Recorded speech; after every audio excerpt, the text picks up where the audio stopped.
Good afternoon and welcome, everybody. This would be the Jeff Cameron Show right here on 97.9 ESPN Radio. Thanks so much for tuning to it. I'm Jeff, that's Tom. We're online, ESPNTallahassee.com.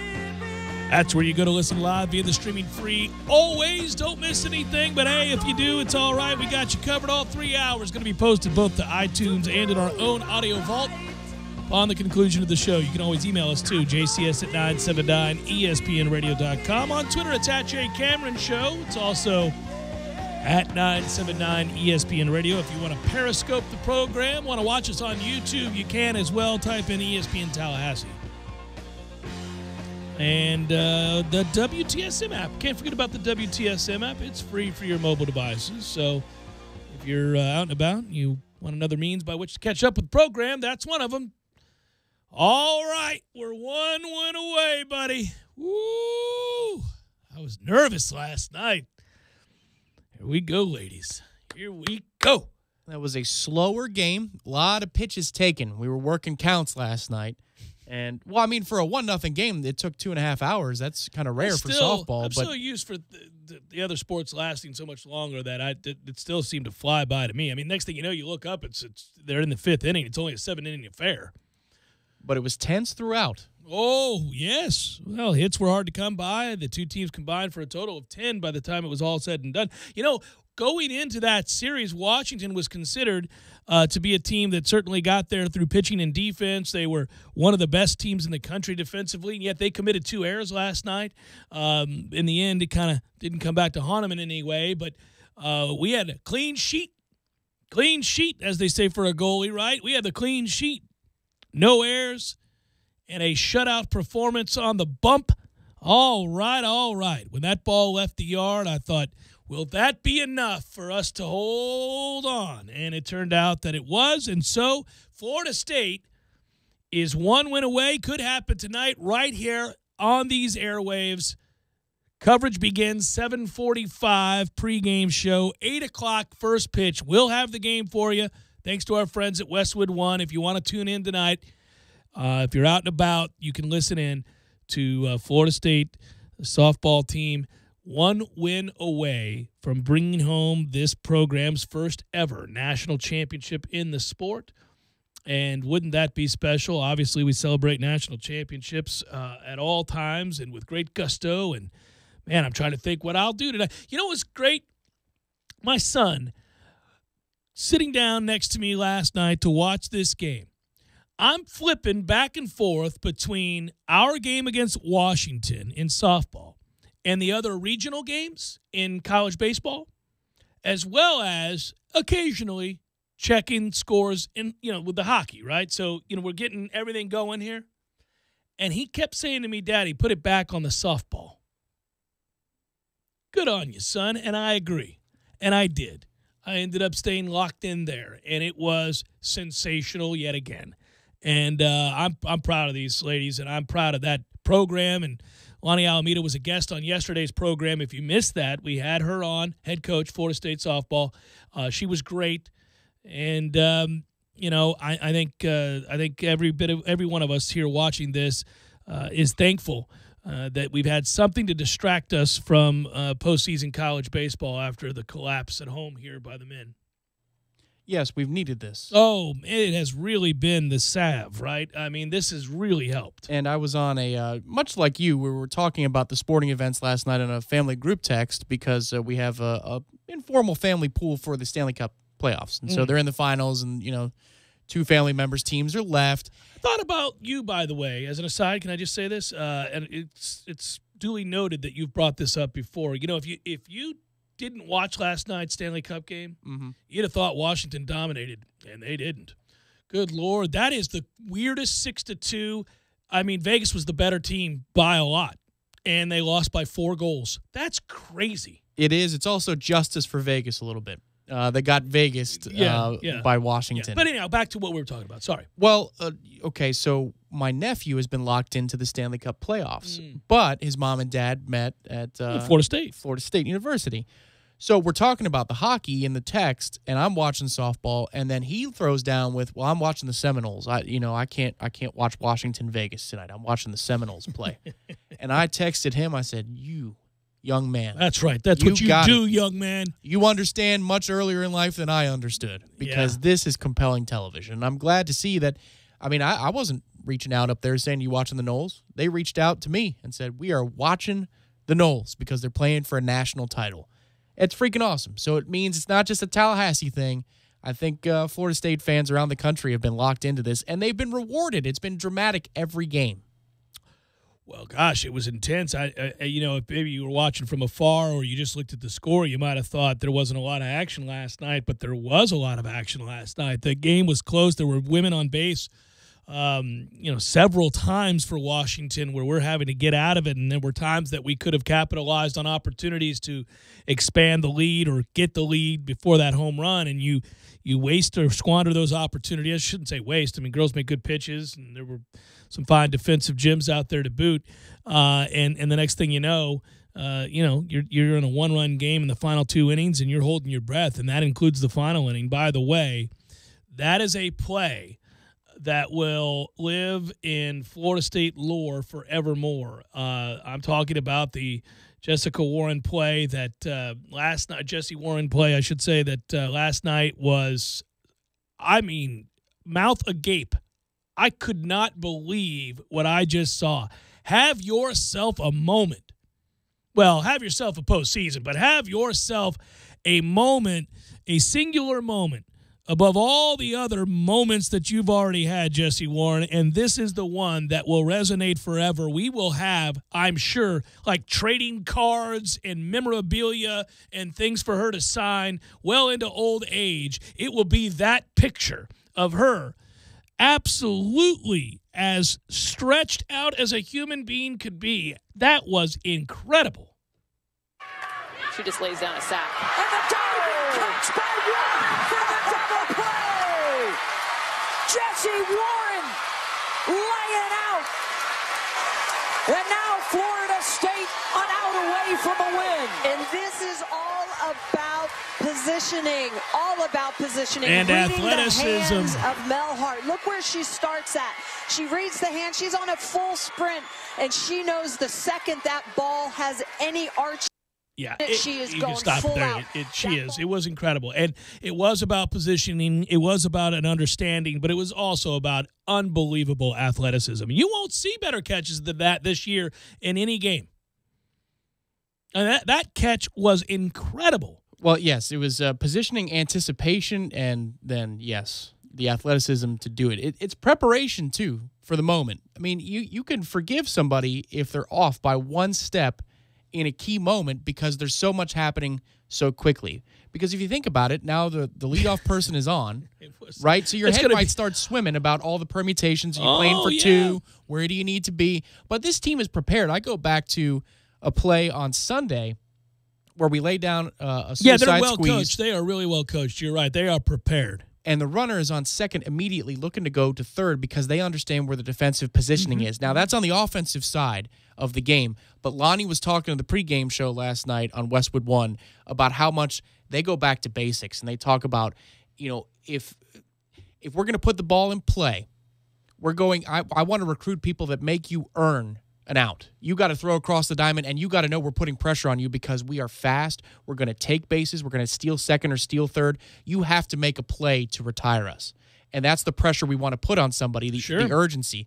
But there's also a preparation that comes with that. And on the defensive side, she was ready for the moment. The moment was hers to take, and she was ready for it, and now it was a SportsCenter top play. Yeah, and the thing that's difficult, though, is you can be ready, and you can be a smart player, a heady player, a prepared player, a knowledgeable player, but you still have to make a catch there that is simply unbelievable. I mean, that is a perfectly placed bunt. The girl for Washington did nothing wrong. It's a superhuman effort. Even with all that anticipatory now, all the things that she did, she still has to lay out in a way that sacrifices a body and stretches the limits of what's physically possible. When you look at the still of that catch, prone, it is unbelievable. It is. And to hold on to it, of course, she gets up and completes the double play. And you can tell that she's had the wind knocked out of her. You can tell she's beat up a little bit because that's the ultimate sacrifice to make in that catch, and she does it. And it's you feel like it's a catalyst. You really do. Now close this sucker out. Close it out. Get this win. I joke about this, but I think that really you could make a monument to that catch. If you bring home a national title, this program's first, the ACC's first, and you go over to Joe and Graff Stadium over there and the field and you look at that, that ought to be on the back wall. That ought to be something we look at years from now with the date of the championship. That's how big a play that was. Yeah, it can change momentum. But I go back to the athleticism must be there. There's no doubt, and she shows it in all facets of this sport.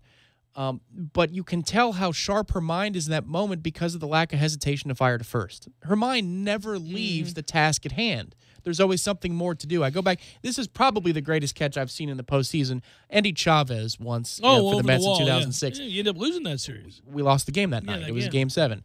You think you're going to win in that moment when something amazing like that happens, but he leaps from flat-footed position over the wall, makes a catch, but he never breaks and thinks about, I've just made a wonderful play. He fires it back in, and they double off a runner at first. You have to be prepared in a way that most of your peers are not going to be for the chaos of the moment because immediately, where do her eyes go? Where they need to go. Yeah. That's a coach's dream. We all want our players to have the most athleticism, but if they also have an understanding of how to play the game on top of it, that's when greatness occurs, and this is what greatness is. Yeah, I remember talking about, since we're talking about great Seminoles, and Jesse Warren is certainly one of those, Jimbo talked at length about Jameis Winston in ways that didn't have anything to do with arm strength or, diagnosing a defense. He talked about the willingness to prepare, the willingness to sacrifice and to study and to focus and to do everything as intensely as the physical with the mental, right? Do all those things. And if you have that and you also happen to be the most talented player on your team, well, then you've got something truly special because at that point, everybody must live to that standard. Everybody is raised up in that moment. And so you have that here. You have a superstar player who plays like a superstar in big moments and then also makes plays like that are awe-inspiring and I would think certainly momentum builders, and I would also think it's the kind of thing that lends itself to the kind of, the confidence you see in this bunch, even in these tight moments, because they have a player like that, and they've made those plays all year long. Well, and you look across the board, too, what Megan King is doing last night, and look at her demeanor. I think demeanor matters, too. There's one period where she gets a visit, and then she gets a visit from the catcher, and then she gets back to the dugout, and you see before they go to commercial break, she says, I got you. Don't worry about it. I got you. Yeah. To have that kind of calm at the position that matters most, what does it do? It's contagious. It goes from player to player, and they're already loose when you look at the dugout for offense, defense, everything in between. They're playing loose, and that's why we've kind of fallen in love with them really fast here because of the joy that they play the game with. Likable bunch, yeah. But they're not afraid of the moment. They kind of all embrace the moment, and it's what Jesse Warren does in a key play in the 7th. It's what Megan King does with the bases loaded. She's smiling through all of these circumstances. It might be a bit of a forced smile, but it makes everybody else feel all the calmer. Get yourself a new pillow, everybody. Here you go. All right. Jesse could have used that. I could. Man, I have messed up my shoulder. I'm getting old, Tom Lang. What in the world? Went and hit a bucket of golf balls, and then yesterday, while we're doing the show, I'm sitting there going, how tight is my shoulder? By the way, this is another sign that you're getting old. Every time I tell my wife I've got like any kind of pain or something in my shoulders, are you having a heart attack? Yep. Is this a stroke? Good Lord. No, I'm fine. I just may have pulled the muscle. Is there any dizziness? I don't know what I did, man. My shoulder. Maybe it's a 2-day heart attack, No, I don't know if it's like, man, I better not have like torn a rotator cuff or anything like that. From a golf swing? You're not swinging that hard, are you? Well, I got a lot of strength. But all the more reason you need a better night's sleep. Oh, that. There you go. Perfectly done.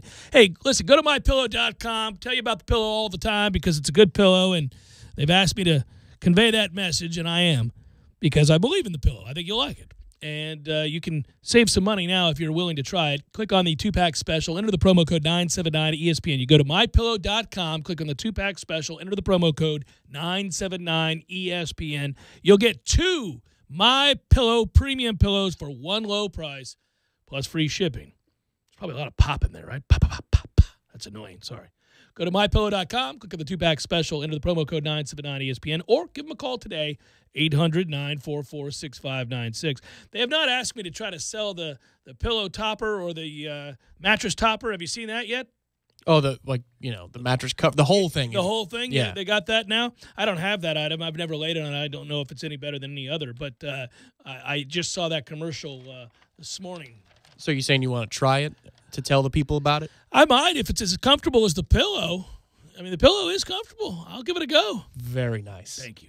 800-944-6596. Be sure to use the promo code 979ESPN. Urban Meyer is a cold-blooded killer. I'll talk about it next. Jeff Cameron Show, 97.9 ESPN Radio.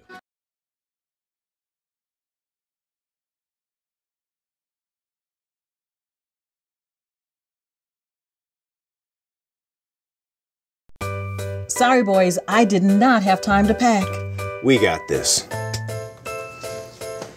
It's right here, guys. We got this. I thought I could handle it. We got this. Moving doesn't have to be a hassle. Call us first at 2 Men on a Truck. No matter the move, home or business, we'll make it a smooth one. I forgot something. We got this. Landowners, your Mahindra dealer is ready to help you save during Mahindra's Red Tag Sale. Enjoy up to $7,900 in tractor cash back and savings, or utility vehicle savings up to $1,700. Plus, Mahindra's industry-leading warranties still come standard. So hurry in for Mahindra's Red Tag Savings. TNT. When you're in need of auto repairs, look no further than Nice Tire and Auto Service. Nice has been in business for 16 years with long-term, knowledgeable sales associates. They have the latest wheel balancing machine in the industry. And for passenger vehicles, they service AC, brakes, suspension, tune-ups, and much more. Never sit through a long wait. Nice Tire and Auto has 10 service bays to get you back on the road quickly. If you have tire problems, check out their large inventory with various Goodyear and Michelin tires. Nice Tire and Auto Service, 4792 Bluntstown Highway, 574-4100. Cashback savings. Visit TNTSupercenter.com to view selection. Offer with approved credit. See dealer for details. Program restrictions may apply. TNT. In Thomasville, Georgia. Here, do you need headsets? I don't need no stinking headsets. Well, then go. Come on, man. All right. Hi there, Tallahassee. You know me. This is Eddie. You know, I have other restaurants in this town, Gordo's, Banditos. Well, I opened up something new. It's called Bumpa's Local 349.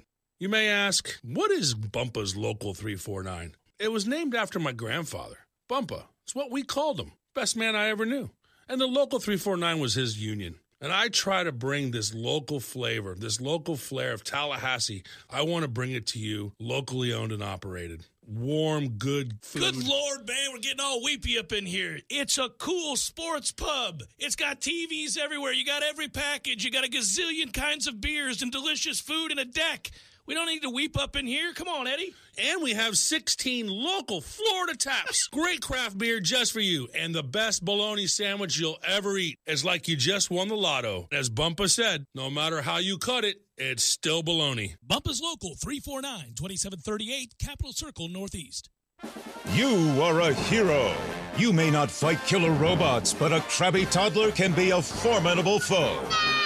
Luckily, you're armed with a Chrysler Pacifica. Its best-in-class Uconnect theater can defeat any temper tantrum. And when cargo space is in danger, Pacifica's trusty class-exclusive Stow and Go always comes to the rescue. Get a great deal at the Chrysler Incredible Sales Event. Available feature based on the FCA US LLC Premium Advanced Second. Chrysler and Uconnect are registered trademarks of FCA US LLC. Want to trick your truck for free? Mountain Dew and Dollar General announced Trick Your Truck. Your shot at winning up to $10,000 to trick your truck. Get your free Do Life sticker at any Tallahassee area Dollar General and put it on your ride. Spotters are looking for Do Life stickers now. Save more with Liberty Mutual Insurance. Hey Todd, Liberty Mutual just saved me $782. Liberty did what? Yeah, it's a lot of money. Maybe I should switch to Liberty Mutual. Visit us online to... Hey, stop echoing. Sorry. Visit us online to get a quote, and you could save $782. Liberty Mutual Insurance. Based on a recent countrywide new customer survey, coverage is underwritten by Liberty Mutual Insurance Company, Equal Housing Insurer. It's back. The 10th annual Bass Pro Shops Tracker Boating Center Red Trout Shootout Fishing Tournament presented by United Rentals on June 30th. This year, compete for a guaranteed purse of over $10,000 paid out in cash to the top 10 teams, weighing in the heaviest combined weight of 1 redfish and 1 sea trout. Get registered today by stopping in at Bass Pro Shops or log on to redtroutshootout.com. Save $20 per angler if you register by June 24th. It's the Bass Pro Shops Tracker Boating Center Red Trout Shootout on June 30th. It's time to fire the cannons. Fire them cannons! Tallahassee has a new home for Tampa Bay Buccaneers football. This is 97.9 ESPN Radio, Tallahassee Sports Monster, your home for Tampa Bay Buccaneer football. Touchdown Tampa Bay! There you go! You're locked in with the Jeff Cameron Show on 97.9 ESPN Radio.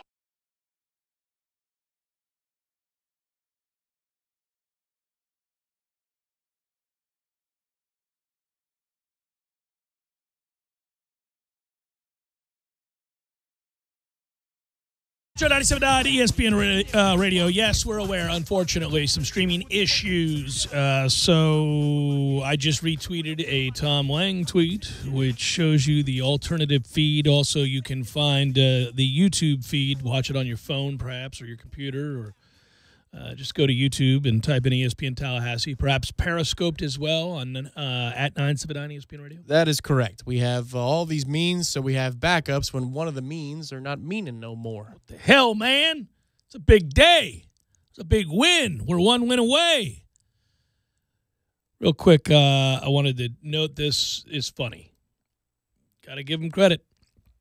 Urban Meyer was speaking before a group of young men. And he chose in front of in front of Jim Harbaugh to address the importance of winning rivalry games. That is well played, sir. It's funny because you can see it at a coaching clinic. He's 3-0 against Harbaugh. He's 6-0 in the game since he was hired by the Buckeyes back in 2012.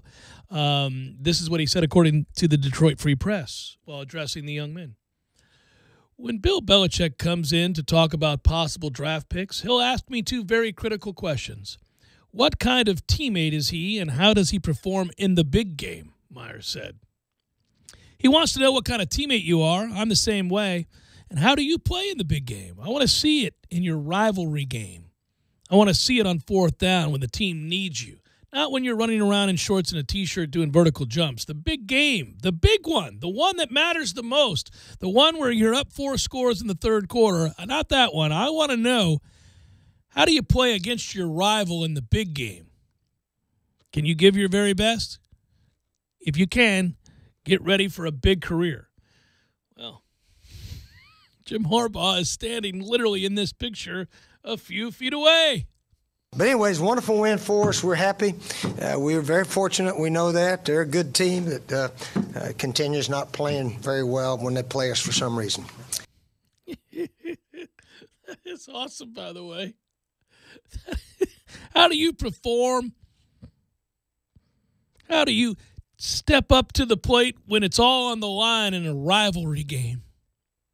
I'm surprised he didn't shoot a glance to Mr. Harbaugh's direction. By the way, so you remember that really close game that Michigan had, right? They had that chance. They had the game for, what, 80%? Well, they had the game won. Yeah. And Jim calling pass plays with a sorry-ass quarterback in the middle of the field. They had it! And at that time, obviously, if he wins that game, he avoids all of the talk that he is now surrounded by, right? That's a big story going into the season because Michigan plays Notre Dame right off the bat. And Jim Harbaugh's record in games against teams that are any good at all is not good these days, at least not at Michigan. Coach Brady Hoke, how do you feel about Michigan's chances against Notre Dame there? Well, like a running game. Ooh. You want to predict a win over Notre Dame? Ooh, like a running game. At Jay Cameron Show. Do you think Willie Taggart brings the same play, loose, our players are better than yours attitude, like Coach Alameda does? Man, those girls seem to be having fun. Well, Ryan, they do. They do look like they're having a lot of fun. That's what we were saying in that first segment was how much fun they are to watch. It's not just that they're winning. It's not just that we want them to win. It's not just that, hey, they're Knowles and we're Knowles, and, hey, come on, win a national championship. That'd be great. They have a lot of fun doing it, don't they? Yeah, it's the best of both worlds. They're good. They're really talented. Let's not lose sight of the fact that they're winning these games because they kick ass. They're a talented bunch. But they are playing so loose, so free, and having so much fun. It's just seldom seen. Because listen, I don't care what anybody says. I remember even in high school, no matter what sport you're playing, coaches love to say the sort of fallback cliche, like, have fun out there. Man, you know what's fun? Winning. Losing sucks. It's not fun, ever. Winning's fun. That's why you compete. And I hear coaches at every level say, remember to have fun. No, man. At some point, you're not little kids anymore. It's about the win. Can you imagine if you're 500, you're 3 games under 500, and your coach like, guys, just remember to go out there and have fun. Man, screw that. I'm trying to win some games here. This is hard work. It is a time commitment. It is a sacrifice. It is all of those things. It is a year-round endeavor now. The fun comes in preparing and then winning. You can enjoy the journey if you're winning. The journey sucks when you're losing, period. That's not a fun journey. I don't like that ride. Not a very good ride. That's not a very good ride, Tom. How does it apply to your 2 sons? Now 8 is the youngest, but 10 and 8. When is the transition period, though? Because that matters. It does. I don't know. Listen, he played baseball this year. Bryce did. I love this coach. He's a listener to the show. Hello, Brian. But they want to win. They want to win. They don't shy. They keep score. I mean, it's on a big scoreboard there. That's not but when he was 6, I didn't care. I mean, when he was, even Clark at 8, I don't really care. We're getting close. That's because I can recall off-the-air stories about results as the season has gone along. I don't have an in-and-out understanding of how the season's gone, but I have a basic idea about it started well and it went down for a little bit, and then they responded towards the end. Yeah. So how much do you care when you're discussing it with Bryce? No, I care that he plays hard and he plays smart and he does the things that he's worked on and is prepared to do. At that age, focus can be a problem, and you don't want to be overbearing. You do need him to have fun so he'll continue to play. So it is a fine line. I agree at that age. But when we're talking about college kids, man, get the hell out of here. We're trying to win games. But no doubt. Yes, I was just wondering when you think as a dad now, because you're going to be experiencing it and stressing things about sports because they're going to play sports. They love them. At what point do you start to get serious? Well, I've never shied away from saying to them at any age that if you're going to play a game, whether it's a board game or cards, or you're going to race around the block, or you're playing soccer, tennis, basketball, baseball, football, that, winning said game beats the hell out of losing. It's more fun. You can have fun, but it's more fun to win the game, and that you should compete. It's having a set of realistic expectations. You're not going to win every game, and you have to be willing to accept defeat or at least understand that it's part of it, and then use it maybe as a catalyst to get better or to work at something and try to improve your skills. Now, if it's random, if it's a game of chance, well, then have fun, because there's nothing you can really do to dictate the outcome. It literally is just a chance outcome. You can't super focus on the roll of a dice. It's the roll of a dice. It's going to do what it's going to do.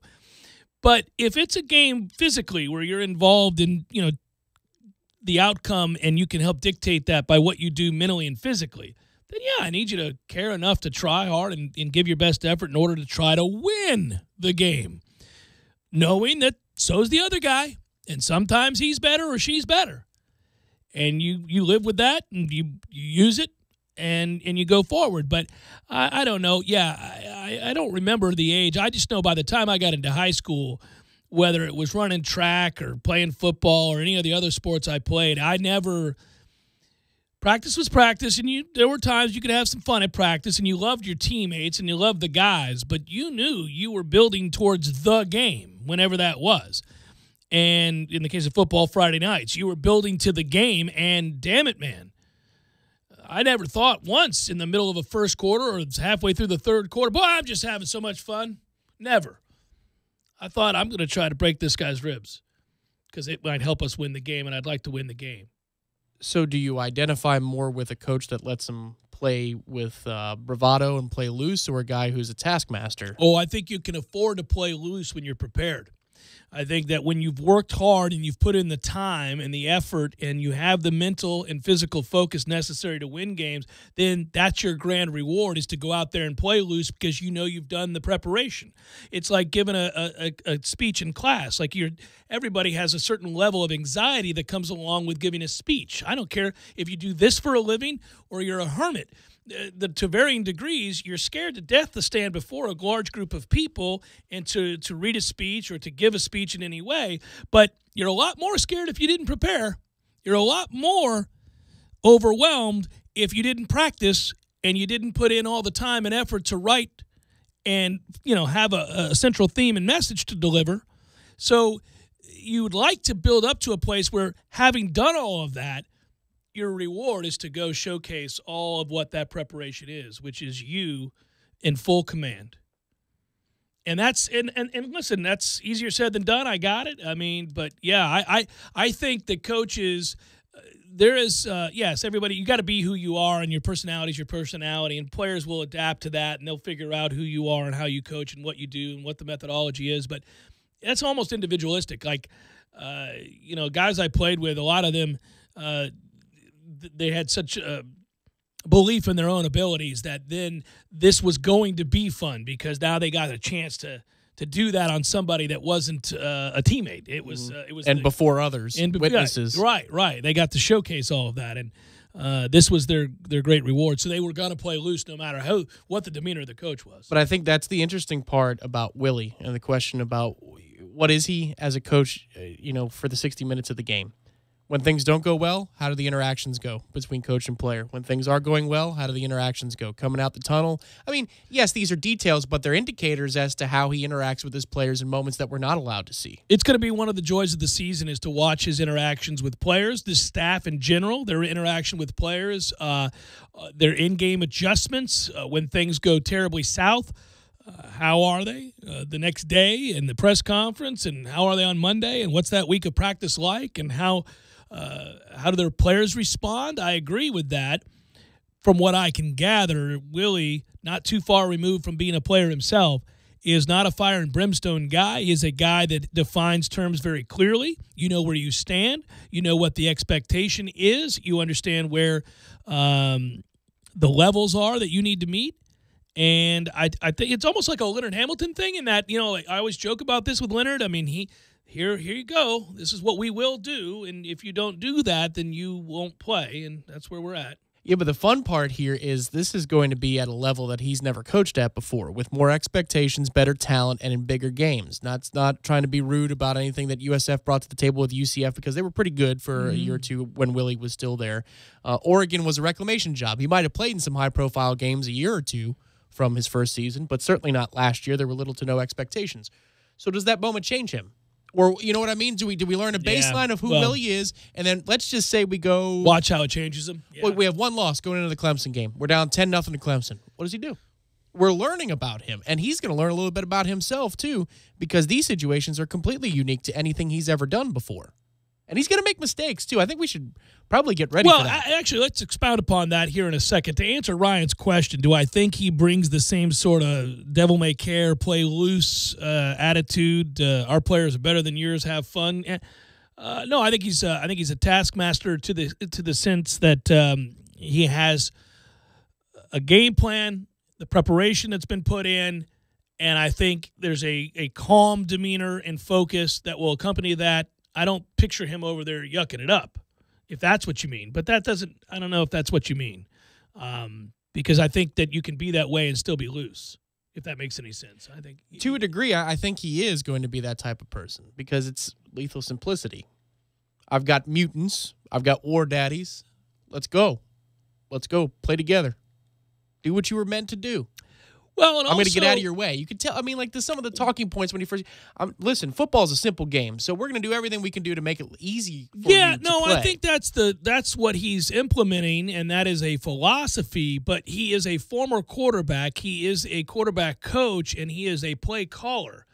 That will affect what he is on game day, and it will be interesting to see how he handles that role, given that it is the exact same role that Jimbo Fisher played as a former quarterback at a smaller school who went on to become an offensive coordinator and then head coach, but again, whose primary focus was on play calling. The symmetry there is kind of funny, too, It's because amazing, yeah. Jimbo won like the D3 Heisman, Right. and then Willie set rushing records for his level, and there you are. You know, they're completely different backgrounds. They both went on to be coaches, and they both are offensive right, and they play both, callers. and yeah. they both earned their propers, you know, at Right. low-level college football, but it's just their personality day-to-day couldn't be more different, and Could yet their not roles be. are the same, and their history is kind of shared. Which is why I think it's going to be a fascinating thing to see play out. Jeff Cameron Show, 97.9 ESPN Radio.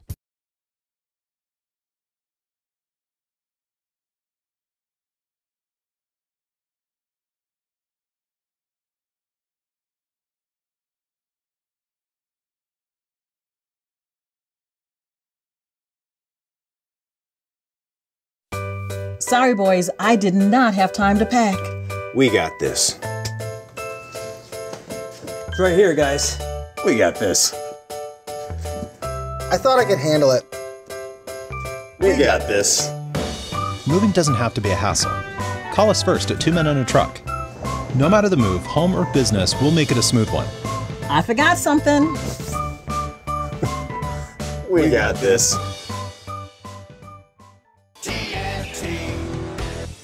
Landowners, your Mahindra dealer is ready to help you save during Mahindra's Red Tag Sale. Enjoy up to $7,900 in tractor cash back and savings, or utility vehicle savings up to $1,700. Plus, Mahindra's industry-leading warranties still come standard. So hurry in for Mahindra's Red Tag Savings.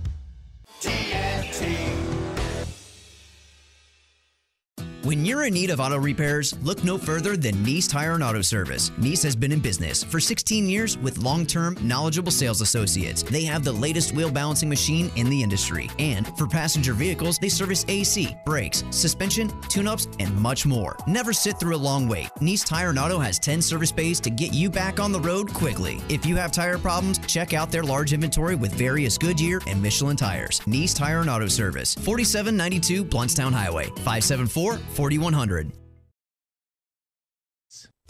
Fonville Lewis Messer McConaughey sponsors Braves baseball so that all of you can enjoy the action. Ever since the days of Hank Aaron and Dale Murphy, we've been Tallahassee's home run hitting law firm. And because we don't get paid unless we win, we want to win every case as much as Chipper Jones wanted to win every game. So when you're injured, don't just trust any law firm to handle your case. Make the call to the bullpen for a trusted closer. To see our stats on the back of our baseball card, visit wrongfullyinjured.com. Fonville Lewis Messer McConaughey. Personal injury law is all we do.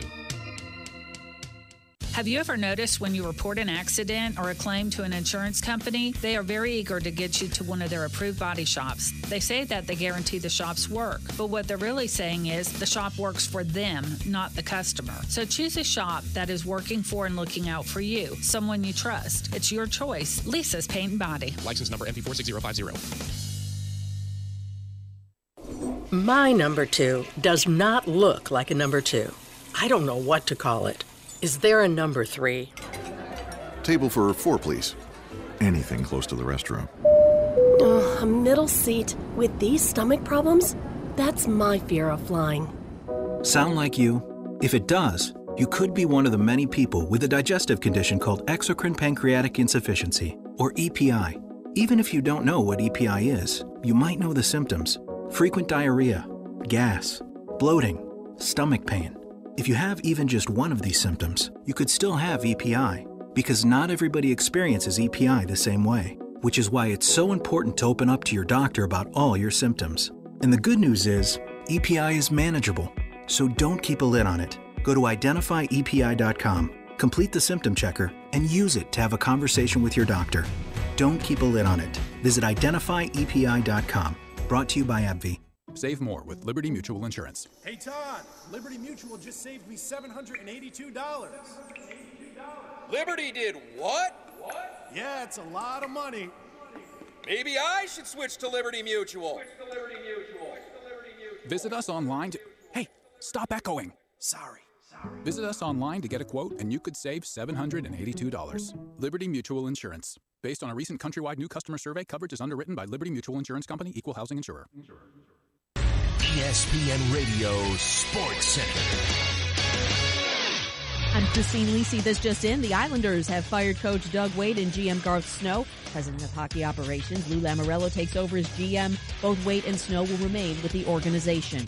Warriors coach Steve Kerr says forward Andre Iguodala has been upgraded to questionable for Game 3 of the NBA Finals tomorrow against the Cavaliers. Iguodala has missed the last 6 games due to a bone bruise in his knee. Cavaliers looking forward to heading home for the next 2 games. They're 8-1 at the Q this postseason and are shooting 38% from three-point range at home since the conference finals started. That's compared to 25% on the road. Those are a couple of reasons the Cavs have a good shot to win Game 3, believes ESPN's Amin El-Hassan. They played very well at home during the playoffs. They've shot well. It's not just winning. They've shot the 3 well at home. And then on the other side of the equation is we know one thing for sure about the Warriors this year, that when they win big, they usually come back the next game and kind of just go through the motion. Amin El-Hassan on Freddie and Fitzsimmons. Game 3 tomorrow, 8 Eastern, ESPN Radio, 9 Eastern on ABC. The Raptors interviewed EuroLeague coaching star and former NBA player Sarunas Jasikevičius for their head coaching job. Novak Djokovic out of the French Open after losing in 4 sets to unseeded Marco Cecchinato. After being sidelined by a broken pinky on his throwing hand, Giants lefty Madison Bumgarner returns tonight to make his season debut against the Diamondbacks. San Francisco's managed to stay in the NL West race, but certainly has missed Bumgarner. Without him this season, the Giants starters have a 4.59 ERA. That is ranked 23rd in all of baseball. The Cardinals ready to welcome back catcher Yadier Molina tonight versus the Marlins. He's missed the last month as he's been recovering from pelvic surgery.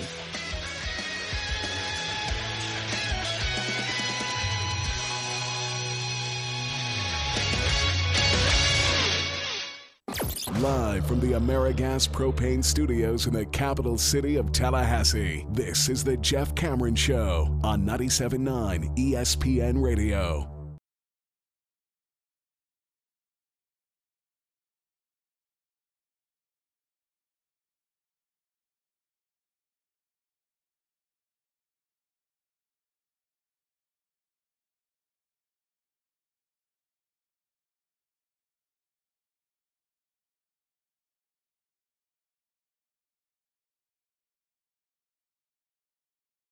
Jeff Cameron Show, 97.9 ESPN Radio. Thanks for tuning to it. Fine lawn maintenance Tuesday to you and yours. Been a mowing fool lately. Mowing fool. You know, I felt bad the other day, Tom. I was mowing and I accidentally just chopped up a snake. Really? Yeah, I felt bad. It must have been lethargic. How's a snake get run over, right? What are we doing? I mean, it's a fairly loud thing. It's like people get hit by trains. I'm like, man, you can see and hear that thing coming. Yeah, can snakes be deaf to the vibrations? I don't know. Could have been sunbathing. Well, that's a good way to go. Yeah, I was enjoying my day, and then choppity chop chop. How big was the snake? It was a little black racer. You know, like, but not very long. I don't know, probably about less than a foot. So the mower made a noise, huh? Oh, yeah. I thought I had run over a stick. And I was like, what was that? And then I looked and went, oh, that's a goner. What are you going to do? I felt bad about it. I hate, I'm not that's not right, my thing. Yeah, but I feel bad about it. You felt it in your hands, huh? Was it a riding mower? It was a riding mower. Okay. I rode right over him. Boy, he had how time. Slow. I actually was angry at him. I went, oh, that's a shame. What the hell's wrong with you?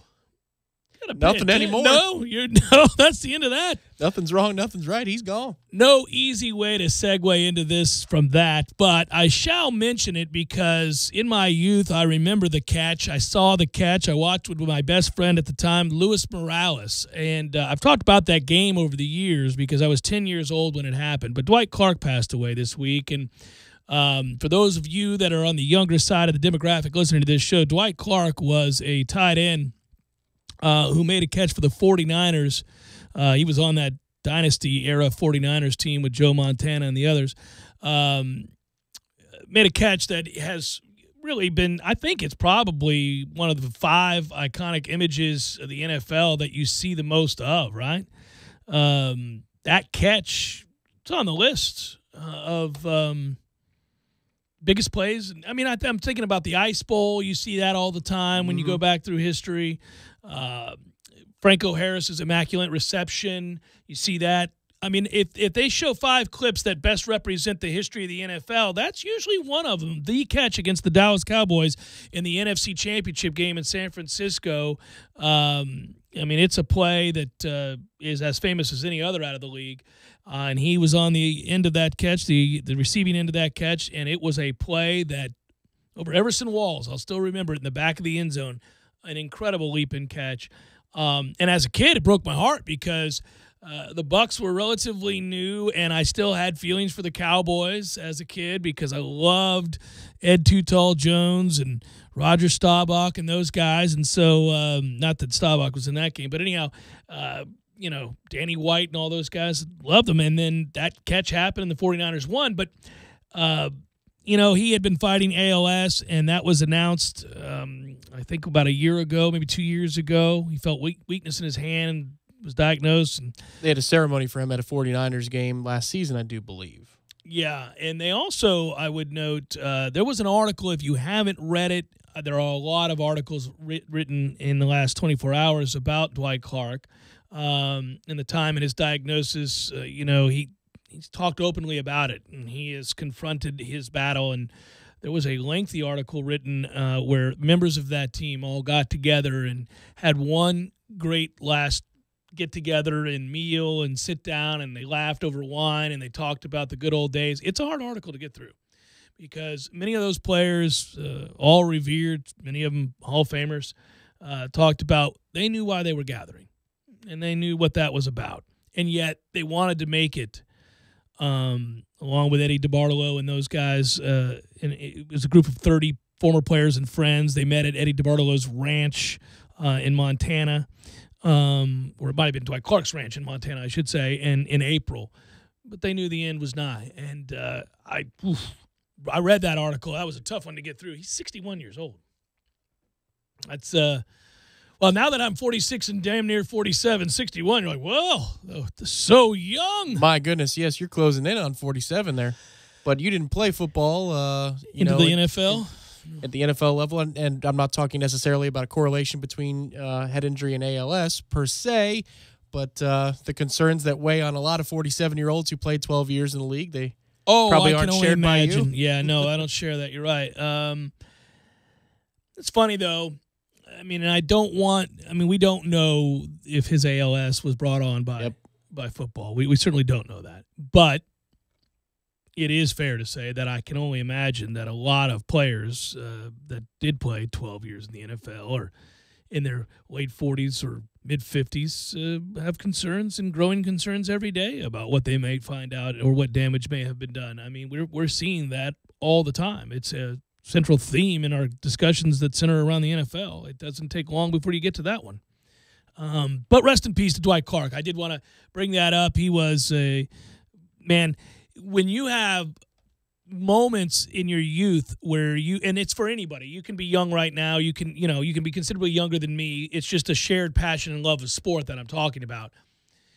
There are moments when you watch a game that I'm going to remember that play or that player or this moment for the rest of my life. Sometimes they're so obviously transcendent where you go, oh my God, I just saw that. Like, for example, we're going to watch the replay of the end of the Vikings-Saints game and the most improbable of catches and touchdowns and scores in NFL playoff history again and again and again. It's not an iconic play like the Dwight Clark play, but it is a holy moly, did I just see that? Did that just happen? I can't believe they allowed that to happen. That will remain in our memories for maybe the rest of our lives. Yeah, a lot of things that I can remember in the last 10, 11 years, that's at the top of the list. The Roethlisberger to San Antonio Holmes play, that whole Super Bowl. Well, that Super Bowl was amazing. That catch and that throw. Ooh, ooh, ooh. Right, and it was just after Larry Fitz was going to cement his legacy, and he could have retired right then, probably would have been in the Hall of Fame, even though he's going to have a Hall of Fame career anyway. Comfortably, yeah. But you have the defensive touchdown by Harrison just before halftime. Oh, that Super Bowl was awesome. And he had to score, and Larry went 120 yards or whatever it was to chase him down, and he came up just short. But then you have the David Tyree catch. I mean, that's one of the top 10 plays. Luckiest plays, and in a moment where, I mean, it's because amazing. We all knew, given that it was the Super Bowl, you were going to get a definitive replay. And so when the replay starts, it was almost like an event unto itself in that moment. One of the few times where you actually kind of get excited about looking at replay. Yeah. Oddly enough, I mean, that, I don't need to remind Falcons fans, but I mean, think of the replay, the Patriots-Falcons, and the Patriots comeback. You watch that replay on that catch, and that's as crazy a catch as you'll see as well, but it gets overshadowed by the Julio? Yeah. Oh, that was stupid. No, I'm talking about the catch New England makes on the ground. The ball is a quarter of an inch off the ground up against each other's arms. It makes no sense. Oh, you're talking about the Julio catch, which was also transcendent. I think it's Edelman's catch that I'm talking about. Yeah, this Julio catch is insane. It just didn't end up meaning anything. Right. Because the Falcons proceeded to call the game like a bunch of a-holes afterwards. So, there were a lot of things that led to that loss. But it goes to show you that for all the bashing the NFL gets, it has given you quite a bit of moments in the last handful of years where really it's almost like something you've never experienced before. Nothing quite like this. I'm trying to think that, it's odd. If I had to put together a list of 5 plays in sports that sit with me in a way that evokes emotion and makes me think about where I was, who I was with, what I thought. I don't know that the NFL actually has many of those. Like I obviously you weren't alive, but I watching the U.S. hockey team, Lake Placid. I remember the Miracle on Ice. I remember every second of that. I know that for me it remains the biggest sports moment that I've ever seen play out. Obviously, it was tape delayed, but everybody watched it that way then, and so I can still remember, even as a young lad, if you will, being emotional. I think it's the first. I think maybe that NC State's upset of Houston in the national championship game, Jim Valvano, the Phi Slamma Jamma team that Houston was, that the way that ended. The whole call, Wittenberg, oh, that's a long way. He got it on the dunk. I can still remember that. I don't think too many of them are football related. Well, they grow in legend as NFL related as time goes along, don't they? I mean, like, for example, we were at the CP a couple of years ago for the National Villanova, Championship North Carolina. game. But that will go down in history, not because of the shot. The game-winning shot's awesome. It will go down in history because that was one of the most competitive and balanced and well-played games between 2 elite teams that I've ever seen. That's a championship game with championship teams living up to the billing, playing their best on the night you want them to play their best against one another. Right, but I feel like in 5 years it'll be bigger than it is right now. Like, I feel like the legend grows as time goes along. The memories grow fonder about those moments. Now, March Madness rules the day when it comes to incredible. There have been so many last-second shots and outcomes of games that stick with me. I mean, I just brought up NC State and Houston, but Georgetown and Villanova. But I'm talking about round for round. Yeah. The Drew play. I mean, there's so many plays. Yeah, for me, I mean, Winston to Benjamin's one. The kick return from that game is another, just because of the moment. The kick return's bigger to me in that game and sticks with me, and I can remember the emotions I felt, almost bringing me to tears when he gets around the edge. Yeah.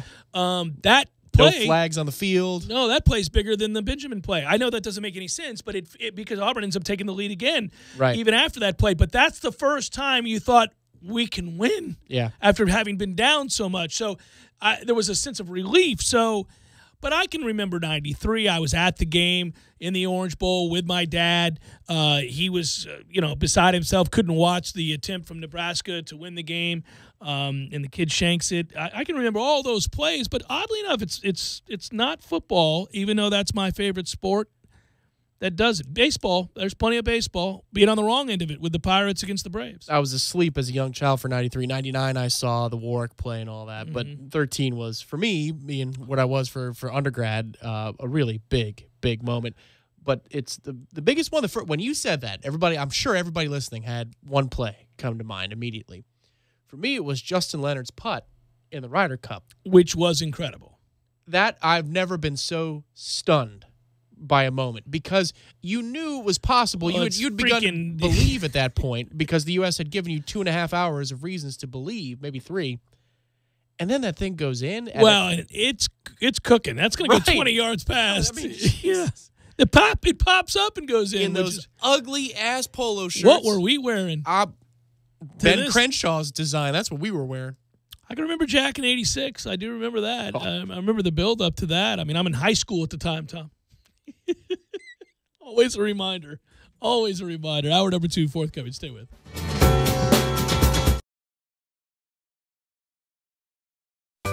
Sorry, boys, I did not have time to pack. We got this. It's right here, guys. We got this. I thought I could handle it. We got this. Moving doesn't have to be a hassle. Call us first at 2 Men and a Truck. No matter the move, home or business, we'll make it a smooth one.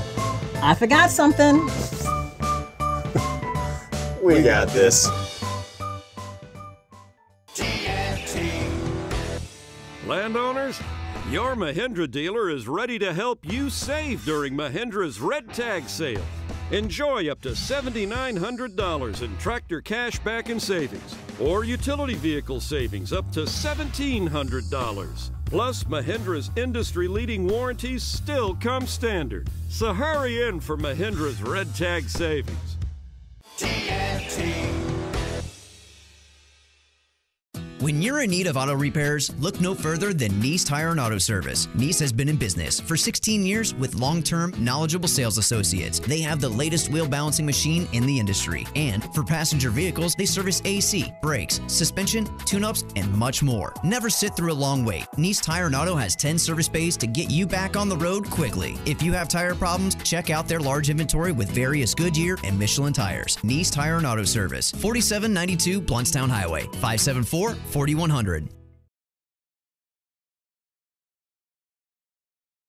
Toddler can be a formidable foe.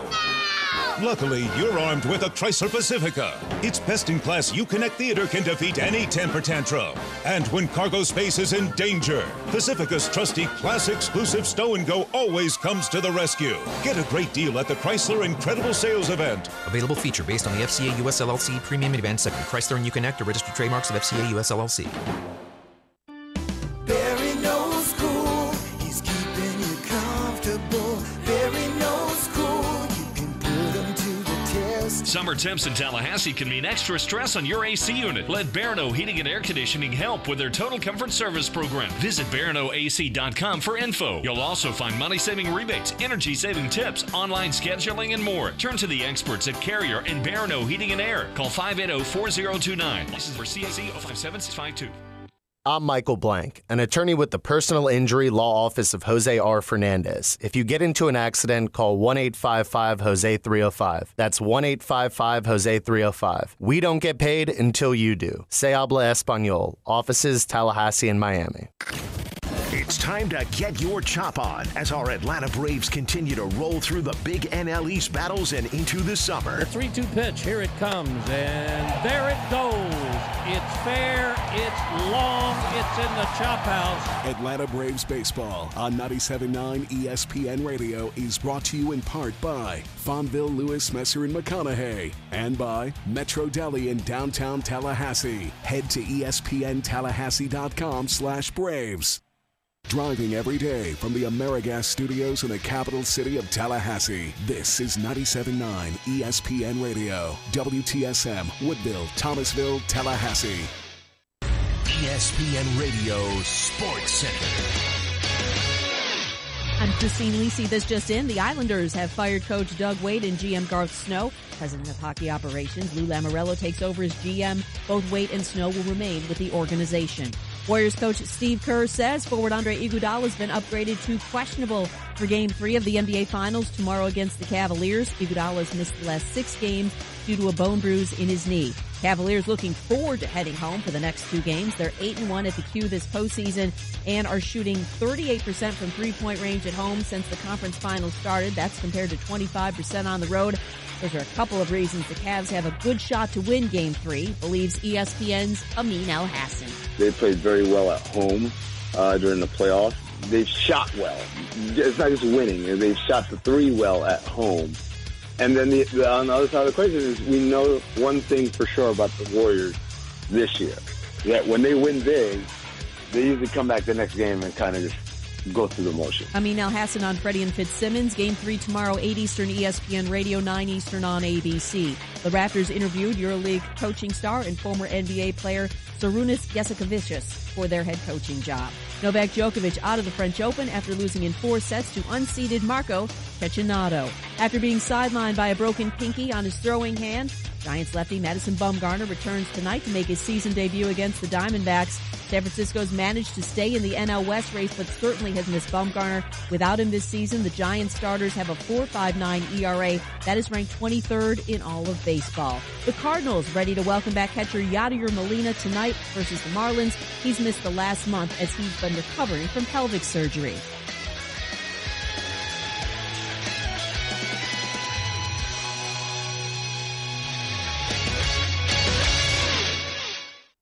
Live from the AmeriGas Propane Studios in the capital city of Tallahassee, this is the Jeff Cameron Show on 97.9 ESPN Radio.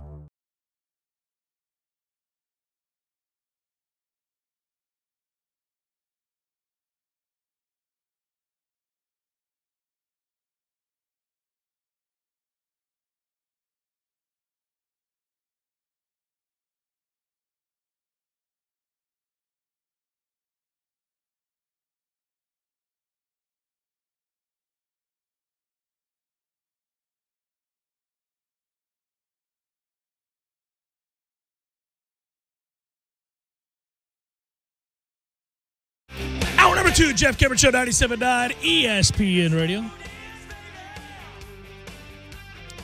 Andrew Karp just got drafted. Cole Sands, by the way, drafted by the Twins, Tom. Oh, yeah? There you go. Round 5, pick 154. There you go. Season's over, isn't it? Yeah. Guys are getting drafted. Cal went 3rd round to the Mariners. Yes, he did. Pick number 90. You can go back through and check out the draft. I don't know what Major League Baseball can do, because here's the deal. I love the sport, watch it more than most people, I think, that I know. Baseball's on the mind frequently, even in the midst of an off season. It's happening more and more every year. But the draft, man, you can try MLB Network. It's not, you can't make the draft interesting. You can't. Like, I'll look at the names and I'll see who they are. And listen, I mean, I'm reading the projections and about the players, and I'm always interested in scouts' write-ups and what Keith Law has to say, and those guys who, that's their livelihood. They're immersed in it. They know these players. They've traveled to see them. They've got opinions about them. I'll read those articles to be informed of who's this guy and which player is my team looking at. But the actual draft day, what they've tried to make that fascinating or interesting or television worthy, it's not in baseball, because there are just so many players that nobody's ever heard of, nobody's ever seen. Like, the NFL draft is so aided by the process by which they obviously have a free minor league system of college players that we all watch every week for 3 and 4 years. So you know these guys. You know, a great wide receiver at Michigan that gets drafted 18th overall, you know who he is. You've seen him play. You draft a high school shortstop from Dubuque, who the hell is that kid? Right, yes. But in the NFL, too, your 2-deep is essentially your franchise. That's it. That's all you got. You got some practice squad guys, but they bounce around from team to team. But your 2-deep is your roster. And frankly, the second guy on the 2-deep, not very good. So, you know, it's just the scarcity of who the players are and what one good player can mean to your team. Yeah. It's so much greater. In baseball, how many kids do you have in your farm system? well over 100. So and most of them you're never going to hear from ever again. That is correct. And being armed with the knowledge that over 60% of a major league roster are draft picks that another team made it's hard once you know that to kind of watch your team draft and get all that excited, because the chances are anybody that makes it to the majors was just drafted by somebody else that you're later going to trade for in some sort of deal that you're never going to read about because it happens while they're still in the minor leagues. It's just, yeah. Isn't it kind of amazing, though, how few good football players there are at the professional level? Like, of all the schools around the country, and then you get to the draft, and then you have the draft process, and you battle for a job in training camp. But then if you have a guy go down, your whole season's kind of shot if it's your star. Especially if he's your quarterback. But it's just incredible how there isn't a bigger talent pool, considering, there's what a brutal sport it is. There used to be. When money was not an object. This is the byproduct of a salary cap league where I can't afford to stockpile players that are really good because I can't pay them. So the drop-off from frontline talent to backup player is considerable based on the finances of the game. I can't pay you a lot of money. If you're really good, you're probably going to be starting somewhere. But if you're a borderline starter, you're going to command a much greater salary, and the cap's not going to let me pay you. Right, but I'm just saying that the steep drop-off between the best and the next closest, especially at the quarterback position, that's where it's most stark. But, even think about it this way. If you have a Jalen Ramsey on the field one week and he's not the next, or it changes everything. Right, or Navarro Bowman, Patrick Willis for the 49ers back in the day, or it's your star defensive end. It's just incredible. You look at the game of hockey, for example, goaltending used to be very much that way, but the sport has become more athletic over the years at that position, to where the average backup across a salary cap league is so much closer to a starter that it's almost turning into its own kind of running back position. Not quite, don't get me wrong. But, if your guy goes down for 3 weeks... You may have a guy. You'll be all right. You got a guy that can at least get you over 500 in that stretch of time. But in the NFL, if you lose one offensive lineman, it's like, that's the whole season. You're screwed unless you have stars that can, erase these mistakes to such a degree that they're that damn good. The Las Vegas Golden Knights, who are now down 3-1 to Washington in the Stanley Cup Finals in a 13-game stretch, went 6-6-1 with a fourth-string goalie. Right. Right. If you take out a starting quarterback and, in the NFL, we all know it's brutal when you lose a starting quarterback. It's especially if he's a frontline guy, you're done. Your season's over. You might as well just pack up. It's brutal. What do you do? And I think it's probably mostly in the trenches where the drop-off is so steep because the roster only allows you, given the cap, how many guys can you have? But again, there's so many sports where, baseball, somebody goes on the 15-day. Unless he's Trout or Harper, the next guy's going to hit you 270. He's going to get on base at a 330, 340 clip. You can survive. It's not the end of the world. It's amazing how the rosters are so small. 162, you're screwed, but yeah, you're right. Sure, but it's just amazing how, if the rosters are so small in terms of how many guys you can carry, you would think that the talent pool, there'd be a lot of guys in the free agent market every year that can just play the game. But that's not true. There's a select few that are actually good at the NFL level. It's kind of wacky how that works. It is. And I can never decide whether or not I like that or not. I really hate how random your seasons can become when the game is so physical. Guys get hurt all the time. You gear up. You think you got your starters. You're ready to go, and we're in preseason game 2, and this guy goes down for the year, and your chance at winning the Super Bowl is gone. It is solely dependent on how fortunate you are on the injury front as to whether or not if you can compete. Most of the teams that win the Super Bowl, most of the time, have an amazing run of luck when it comes to injuries. Now, there are those, obviously, that are as well built as you can and be built in a salary cap league. The Patriots come to mind. Losing players left and right, next man up mentality. They keep winning with guys you've never heard of in certain positions, and they do it better than most. That's why they are who they are. But, most teams, your franchise, my franchise, the one that's poorly run in Tampa, right? Call it a day, baby. Yeah, they seem to find, Joe Blow off the street, and that guy can plug in and for 80 tackles. It's crazy. The Eagles, quarterback-wise, are the exception this year, obviously, because Foles comes in, and you think drop-off from starter to backup, and it's going to be steep. Carson Wentz is out. There's your Pro Bowler. Goodbye. But that wasn't the case. The system proved to be pretty productive, and Nick Foles knew how to run the system. But by and large, it's just true in the NFL. If you lose 2 or 3 starters, there goes your chances. It's closer to the NBA than it is any other sport. if you think about baseball or hockey and you look at the NFL and where it fits, if you lose a star in the NFL, it's like losing LeBron James. Although if Cleveland had lost LeBron James, they would have lost, based on what I'm seeing, 67 of the 82 games. I mean, Peyton Manning year to year for the Indianapolis Colts. As it turned out, but the exception being, again, New England, because, good Lord, they won 11 games in the year that Tom Brady went down in week 1, right? I mean, well, they're a different animal. That is a different deal. There may not be a greater level or display of prowess and acumen for the game than that guy, Belichick, having those things happen and then win that many games. Right, because if Rodgers goes down or Breeze goes down or Manning goes down, where are those franchises? Well, we saw where Indianapolis was. Right, yeah, 2 wins. A whole lot of losing. 2 wins. Well, we saw Aaron got hurt up in Minnesota this year. Kind of changed the fortunes for the season for Green Bay, didn't it? A little bit. Just a little bit. A little bit. It's just call it a day. Right. It's much more like the NBA in that regard. You lose that one dude who is that dude for your team, that counts for 2 or 3 wins at minimum. But the good news is, and maybe it's changing, I don't know. I mean, the Celtics certainly proved that adage wrong. I mean, my goodness gracious, they lose Gordon Hayward the first 5 minutes into the season, and then they end up for the postseason losing Kyrie Irving, and they are a bad quarter away from being in the NBA Finals. That's the intangible where everybody says, well, it has to be coaching. It can't be anything else. It's got to be the coach. Yeah. Well, and that's a more balanced roster than I think we maybe originally gave it credit for. That's a pretty good team. Tatum's playing for keeps. He's the real deal. That dude is. Yeah, he's the real deal. And it's fun when you watch stars emerge, new guys step up. And, I'll tell you what else is fun, because I'm going to recap it at the beginning of every hour. This softball team has a chance to bring home a national championship tonight. Can you believe that? Just say that out loud. This team here could be the first team in ACC history to bring home a national championship, certainly the university's first in the sport.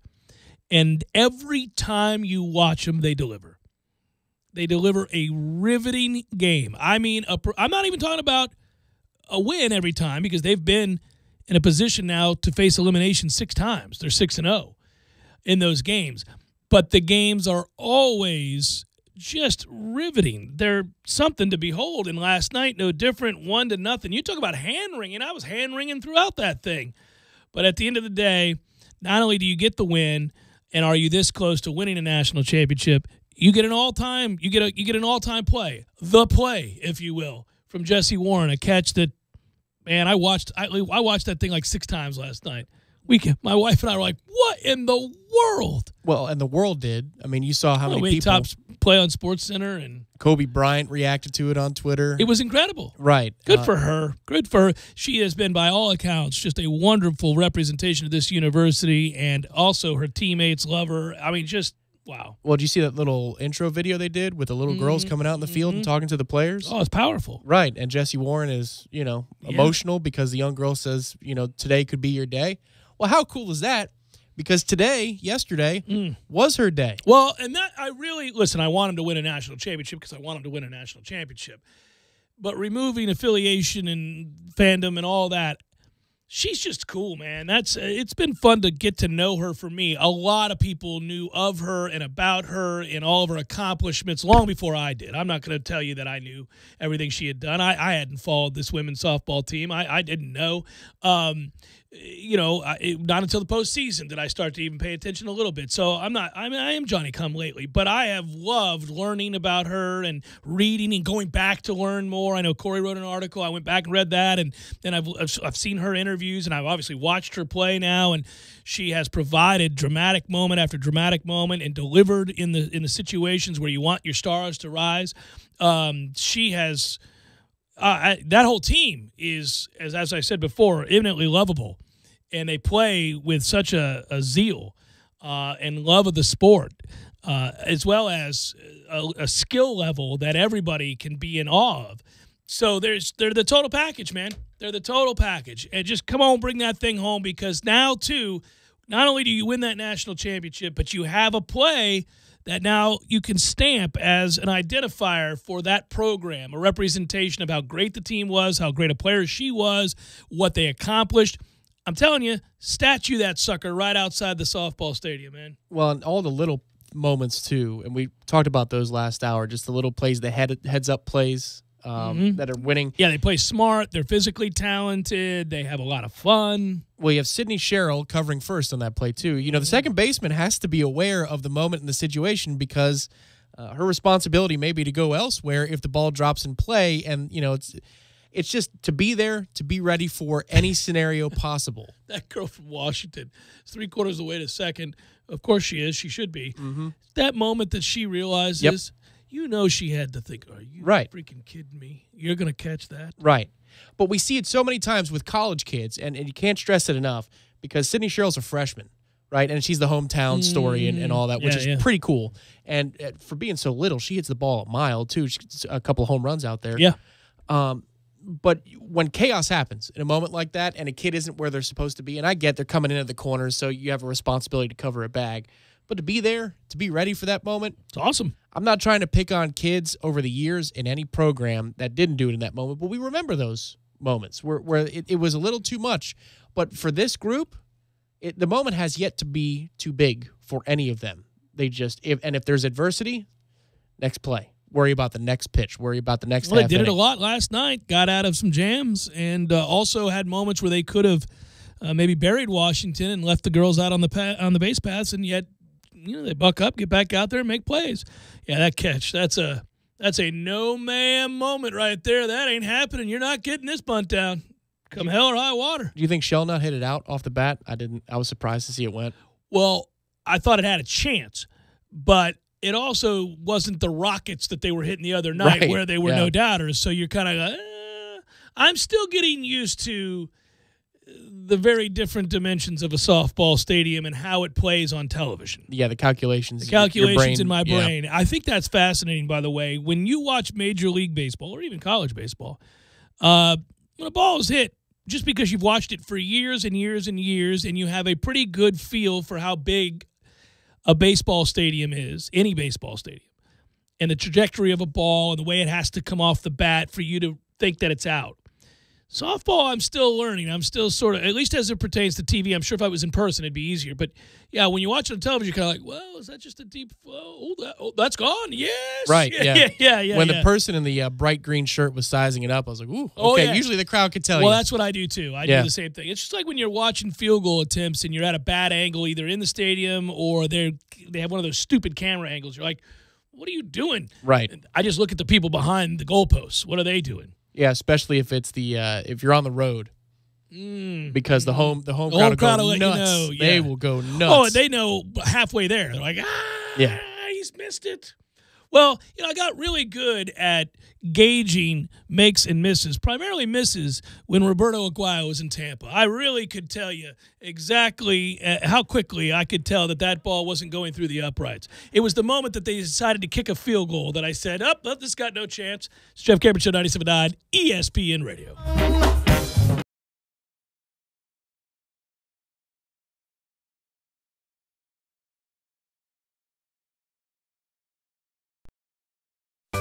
Sorry, boys, I did not have time to pack. We got this.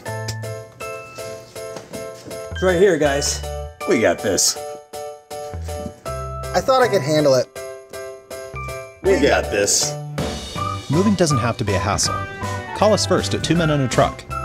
No matter the move, home or business, we'll make it a smooth one. I forgot something. We got this. Landowners, your Mahindra dealer is ready to help you save during Mahindra's Red Tag Sale. Enjoy up to $7,900 in tractor cash back and savings, or utility vehicle savings up to $1,700. Plus, Mahindra's industry-leading warranties still come standard. So hurry in for Mahindra's Red Tag Savings.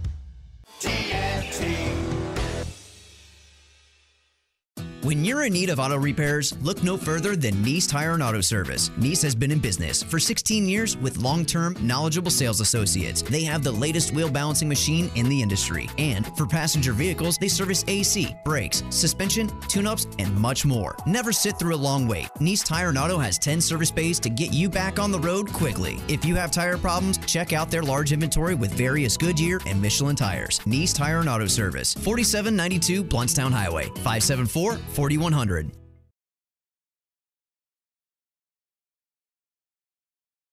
Spelled VYNTAGE.com. Milwaukee and Cornerstone are nothing but heavy duty. M18 deals are back again. When you buy one select Bear tool, you'll receive a free XC 5 amp hour battery. Ask store for details. Buy an M18 fuel string trimmer kit for $2.99 and receive a free M18 blower or M18 fuel hedge trimmer. Purchase an M18 fuel 2-tool combo kit and receive a free M18 fuel sawzall. Check store for other promotions. Cornerstone Tool and Fastener, the largest Milwaukee selection in the area. 1110 Stuckey Ave and 3269 Crawfordville Highway. Tallahassee location open Saturdays, 8 a.m. to noon. Don't just listen to The Jeff Cameron Show. Watch it live. The Jeff Cameron Show Streamcast. Live weekdays 3 to 6 p.m. Head to ESPNTallahassee.com today to watch live or catch up on demand. The Jeff Cameron Show Streamcast. Brought to you by Nice Tire and Auto, your trusted Goodyear dealer. Nice Tire and Auto, just minutes away from FSU campus. Hi, Chris Kraft for Kraft Nissan. Look around. That's right, you see Nissans everywhere. Tallahassee is officially a Nissan town, a Kraft Nissan town. Why? Because Kraft Nissan has the best pricing, the best selection, and the best buying experience in town. And at Kraft Nissan, you get the best value for your dollar. With more standard features, our exclusive and the original lifetime warranty, our easy choice menu that gives you a price and payment in writing, our new For You program that helps people with damaged credit. And now, till the end of the month, 2 years or 20,000 miles of complimentary maintenance with every new car purchase, plus $1,000 over book value for your trade. Best of all, my people are the best in the business. They will greet you with a smile and a handshake, and they will know your time is valuable. My managers are always accessible, and of course, you can always ask for me or my brother Peter. Bottom line, if you need a new or pre-owned car, you need to experience the Kraft difference. Great people, great product, great price, with the best car buying experience in town. Kraft Nissan on Mahan Drive between Academy Sports and Costco. And remember, if you don't see the Kraft tag on your car, you paid too much, way too much. Games for Less, the only locally owned and operated gaming store in town, has Tallahassee's largest selection of new and used video games and game systems. The future of video gaming is at Games for Less, where they have both the PS4 and Xbox One. It's time to trade in your old systems and elevate your gaming experience now. Games for Less is also your headquarters for the best in retro gaming. Atari 2600, original Nintendo, Super NES, or Sega Genesis, you name it. They got it at Games for Less. Games for Less, the Super Walmart Shopping Center on Appalachia Parkway. Give them a call today at 850-219-3535. That's Games for Less. Need help moving? Two Men and a Truck Tallahassee provides professional home and business move services, both locally and long distance. For your next move, visit twomen.com or call them at 850-224-2232. Two Men and a Truck, the movers who care. The Starlight Lounge presents An Evening with the Progressive Box. I took a bit of a risk singing that song, but of course the one place I never take chances is the road, where Progressive Snapshot rewards your safe driving. A good driver plus Snapshot equals big discounts. And speaking of math, 1 + 1 = 2, little too late. Progressive Casualty Insurance Company and Affiliates. Snapshot not available in California, North Carolina, or from all agents. You're listening to The Jeff Cameron Show on 97.9 ESPN Radio.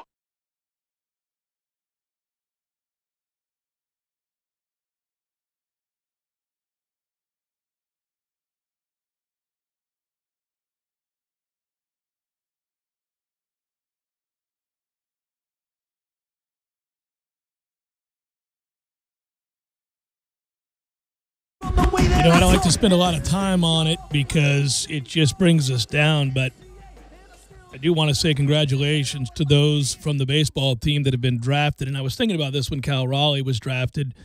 You know, first of all, to go in the first 3 rounds, that's a good deal. That's he's going to get paid a little bit, and I do think he's going to have a very good career. He does have to get better defensively, but he can hit, and he'll continue to work on it. We know that.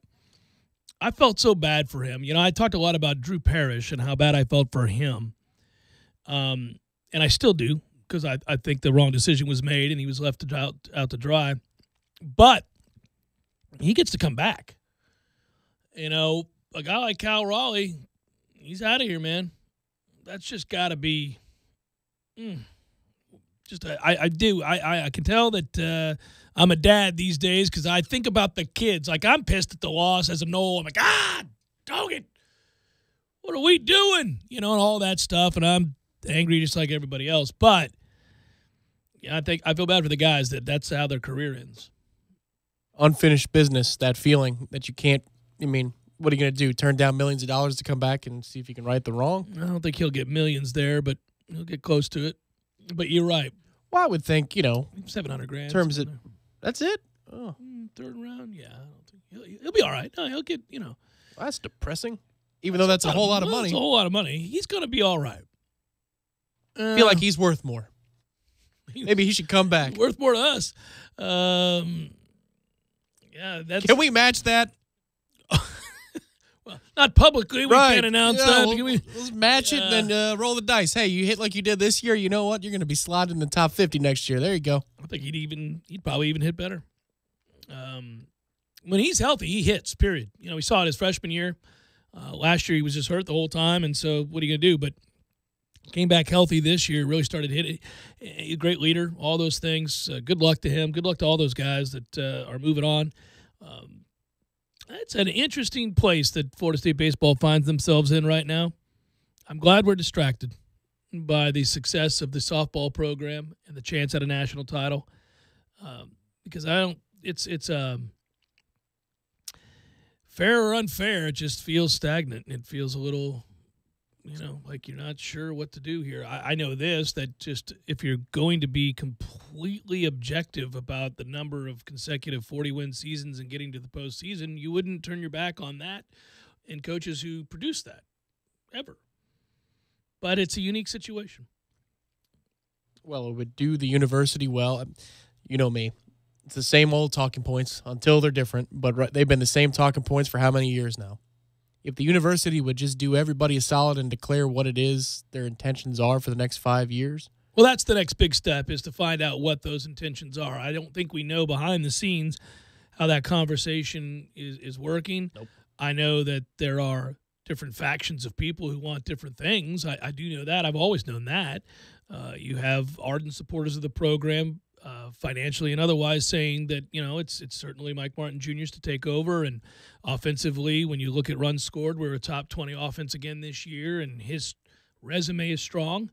And so they would say it's a no-brainer. But if that's the case, if that's the side you're on, and there are plenty of people who aren't, but let's say that's the side you're on, you sure would like that announcement to be made so that you have a fighting chance in the world of recruiting, so that when you go into a kid's living room, you can tell them exactly what the plan is. I think that's pretty important. That's the under-the-radar thing about this whole situation, isn't it? I mean, this program has and if that's not your plan, you got to get to that as well. Right, to be fair to everybody. Yeah, all that's what parties I mean. Involved. Yeah. I mean, that's the thing about where the program is right now. I mean, you think 11 is sitting around drawing up what players we need from what regions in the country, and this is where, you know, you need to go, Bell, this is where you need to go meet to go get these kids? Or is it something else? Is somebody else in charge of bringing the kids to campus and forming the program from the talent pool up? Well, it's rather exhaustively Mike Martin Jr. That's who's doing that. Yes. That's the funny thing here, is that if you look at this program in 5-year swaths, the most recent 5 years, it's been an upward trend lately. I mean, it doesn't feel that way though, right? Because of the nature of that defeat. Well, in the moment in the decision that you mentioned the family name, nobody wants to hear that. But I mean, you don't have a fully operational staff. Everybody knows that when it comes to recruiting. That's number one. But number two, do people really think, if you stop and consider for a moment, like you did with Jimbo, when times were good and even when they were sliding a little bit, did you think that Jimbo didn't review tape on every kid that we offered? I mean, he was proud to announce that, hey, all offers go through me. Well, yes, he said that time and again. Yes. And then with me. And that was true, though, until he just suddenly decided to not try very hard. Yeah. Right. Well, what happened right after that? Oh, yeah. So, side of a mountain. So imagine, you know, one of the top assistants, if Kelly or Randy Sanders or whoever was in charge of handling all that stuff day to day, And I don't know that the masses really consider that when they think about the product that they see on the field, that perhaps Mike Martin Jr. has a big hand in the successes of the last few years to keep the streak of 40-plus wins a year alive. Well, that is undeniable. Just statistically speaking alone, that is proven. We've seen that. Yes, I have talked off and on about not being at peak efficiency. Trying to win while not fully operational. That's a disservice to all involved. Right, so Junior's done a pretty good job the last few years. I feel like, if you put it that way, all of a sudden you're like, well, I guess, maybe he is capable of putting together the pieces. Now, 11 makes the final call when they're here, but you got to get him here. Yeah, well, it'll be an interesting season next year. I mean, luckily you do get a Drew Parrish back, I'll say that. I mean, he's... it's a good start. Well, yeah, he's really good, and he had a very, very good season, and one that ended ridiculously. But that said, he's... You think he's angry on opening day? I don't know, man. I don't know him personally, so I don't know what kind of personality he has regarding, that kind of a thing. I mean, well, I've already said what I mean. I think I would have a hard... This would be a tough one. It'd be a tough one to shake. That one would linger a little bit. But certainly you have an opportunity next year as a starting pitcher as opposed to a reliever. You have an opportunity to go out there and control outcomes of games. And it was a unique set of circumstances, as we've noted. A truly unique set of circumstances in which a decision was made that was regrettable. Chef Cameron Show, 97.9 ESPN Radio.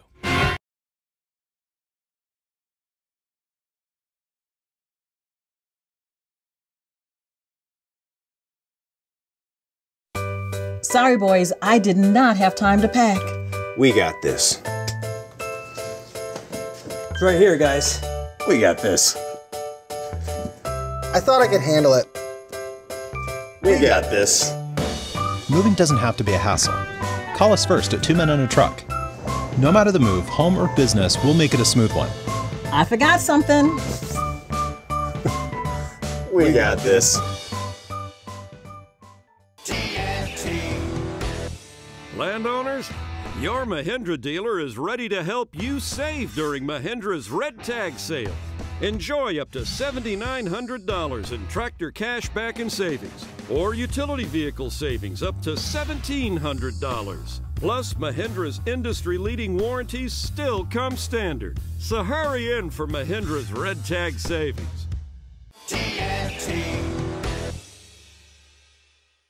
When you're in need of auto repairs, look no further than Nice Tire and Auto Service. Nice has been in business for 16 years with long-term, knowledgeable sales associates. They have the latest wheel balancing machine in the industry. And for passenger vehicles, they service AC, brakes, suspension, tune-ups, and much more. Never sit through a long wait. Nice Tire and Auto has 10 service bays to get you back on the road quickly. If you have tire problems, check out their large inventory with various Goodyear and Michelin tires. Nice Tire and Auto Service, 4792 Bluntstown Highway, 574-4100. Our enclosures for Tallahassee homeowners for over 70 years. When you call Whitten Glass, you're dealing with real glass people, experienced, reliable professionals. Whitten's top-of-the-line bath and shower enclosures provide style and luxury at an affordable price. With the holidays coming, that means family, and that means now is the time to shower up with style. Call today. Whitten Glass, the real glass people. 222-5781 or online at whittenglass.com. WHIDDON. Whitten, Tallahassee's first family in glass since 1945. 222-5781. For better gas mileage and a longer-lasting engine, change your vehicle's oil at Superlube every 3 months or 3,000 miles, whichever comes first. For good times and family fun, Tallahassee heads to the Fun Station. And right now, when you change your oil at Superlube, you'll get a $15 Fun Station gift card. You don't need an appointment. You'll be in and out in no time. And with 19 Tallahassee area Superlubes, there's probably one right around the corner right now. How I love to Superlube my car, yes sir! See, very intrigued by the Dan Le Batard Show on ESPN Radio. Has anyone ever said the word peppers better than Mel Kiper? Peppers. Has anyone in the history of the word peppers ever said it better than Mel Kiper Jr.? Peppers. Mel Kiper Jr. doesn't say it as well as Mike's fake Mel Kiper Jr. says it. Peppers. Peppers. Peppers. Peppers. Peppers. Peppers. Peppers. Peppers. Peppers. Peppers. Peppers. Peppers. Peppers. Peppers. You talk about a peppers. Peppers. I think people are right. Like, who would say it better? Who would you even nominate? Peppers. Oh, wow. Oh, wait a minute. Chris summoned some fake Stephen A. Smith, and he got it from his groin. Peppers. Wow. Wow, it's pretty good. Peppers. Peppers. Peppers. Peppers. Peppers. Peppers. The Dan Le Batard Show, weekdays at 10 a.m. on 97.9 ESPN Radio. ESPN Radio Sports Center. I'm Christine Lisi. This just in. The Islanders have fired coach Doug Waite and GM Garth Snow. President of Hockey Operations Lou Lamoriello takes over as GM. Both Waite and Snow will remain with the organization. Warriors coach Steve Kerr says forward Andre Iguodala has been upgraded to questionable for Game 3 of the NBA Finals tomorrow against the Cavaliers. Iguodala has missed the last 6 games due to a bone bruise in his knee. Cavaliers looking forward to heading home for the next 2 games. They're 8-1 at the Q this postseason and are shooting 38% from three-point range at home since the conference finals started. That's compared to 25% on the road. Those are a couple of reasons the Cavs have a good shot to win Game 3, believes ESPN's Amin El-Hassan. They played very well at home during the playoffs. They've shot well. It's not just winning. They've shot the 3 well at home. And then on the other side of the equation is we know one thing for sure about the Warriors this year. That when they win big, they usually come back the next game and kind of just go through the motion. Amin El-Hassan on Freddie and Fitzsimmons. Game 3 tomorrow, 8 Eastern, ESPN Radio, 9 Eastern on ABC. The Raptors interviewed EuroLeague coaching star and former NBA player Sarunas Jasikevičius for their head coaching job.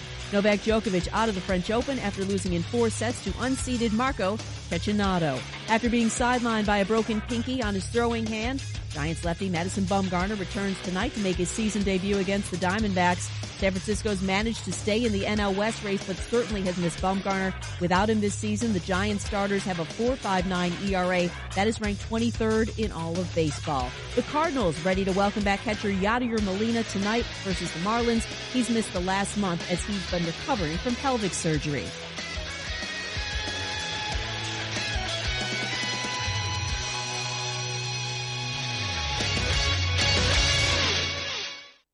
Live from the AmeriGas Propane Studios in the capital city of Tallahassee, this is the Jeff Cameron Show on 97.9 ESPN Radio.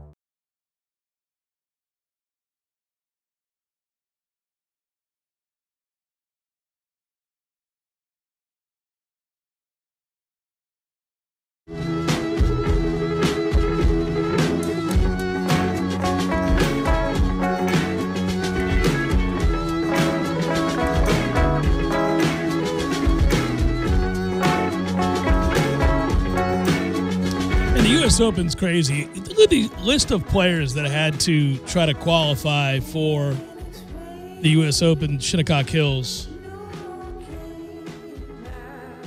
I mean, I'm blown away that you're sitting here looking at Adam Scott is having to qualify for the U.S. Open. Think about that. I mean, Stricker, guys like that, having to qualify for the U.S. Open. Retief Goosen failed to qualify. He won at Shinnecock Hills. At the venue. At the damn venue. And he didn't qualify. I think the shelf life is, I think it's 10 years. You got to start doing some things to earn status and kick ass, or else you're just going to go to qualifying. Did Scott qualify? Or yeah, he did, yeah. Oh, okay. No, there's nothing like it, man. They put the tee in the ground and they go. I mean, you got to earn it, and they're guys, and they take pride in that. I mean, he went out and shot. He made it. I think he made it barely, but he did make it. A couple guys made it going away. Sam Burns, for example. I understand why he didn't have status, but he shot 1,500 in 2 days. Well, go ahead and qualify, young man. Yeah, that dude is going to be something. I think he's got the moxie that even some of the more recent stars don't have. He is ruthless, and I like that about him. Maybe he has a good finish at the U.S. Open, and he could snake his way into the Ryder Cup team because his demeanor in big moments is nice.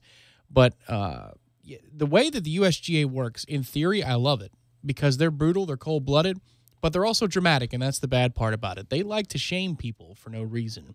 And they like their 5 seconds of fame when they do it. The officials come out and they talk about their decisions, or they're very public in how they, approach a Dustin Johnson in the final round of the U.S. Open, or the way they tried to screw, the LPGA Tour player, the U.S. Women's Open. Was that Lexi Thompson? It might have been Lexi Thompson, yeah. Yeah, it was brutal. It's just, that's the annoying part. But I love the way the USGA says, well, you haven't earned it this year. Whereas, the British Open, the Open Championship, well, you have a exemption until you're 65. U.S. Open's like, oh, Retief, you won? When have you last won? It was like a long time ago, more than 10 years. You're going to go have to qualify. It was right here, wasn't it? Oh, well, your exemptions are up, sir. Well, in theory, we'd be coming up on Tiger Woods. But, he's won enough that, the other exemptions play a part in it. There are a lot of different exemptions for players. And if you're any number of things, like if you finished in the top 10 of the Players' Championship in the last however many years, those kinds of things. I guess he doesn't want to try out a new caddy for the first time at Shinnecock, but at what point are we going to have that discussion? Well, that discussion was had. I'll have you know, it was very interesting, and this is what I found out, and it's something to think about. The more troubling aspect of Tiger Woods missing 5-foot putts is that the thought is from pros, that's not reading. He's lying when he says it's reading the greens. Pros, there are nobody on the PGA Tour is misreading 5-foot putts. That's putting 8 feet and in. Those guys aren't misreading those putts. Outside of that marker, around 8 to 10 feet, then it can be reading the putts. Well, that's fair. Now, the 5-footer deal, that's brand new to last weekend. That's unique to last weekend. Yeah, I mean, because he missed 7 of those putts. That's not reading the green. That's just you're not starting the ball out on the line. You're doing something wrong. Or it could technically be. But a lack of confidence from not being able to hit the 8 to 10 footers that he's done his whole career could be shaking him to the core about everything he does. So now he's getting mechanical, and now we're screwed.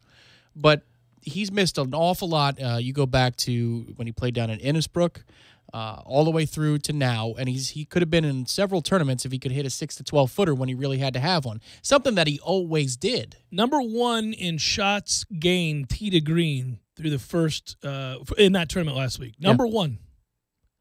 Well, that tells you how bad a putting job you have to do to be number 1 in shots gained tee to green and to not really be in contention on Sunday. It was second to last for people who made the cut, was his performance. 76 out of 77. Whatever it was, yeah. 70 plus. Mm-hmm.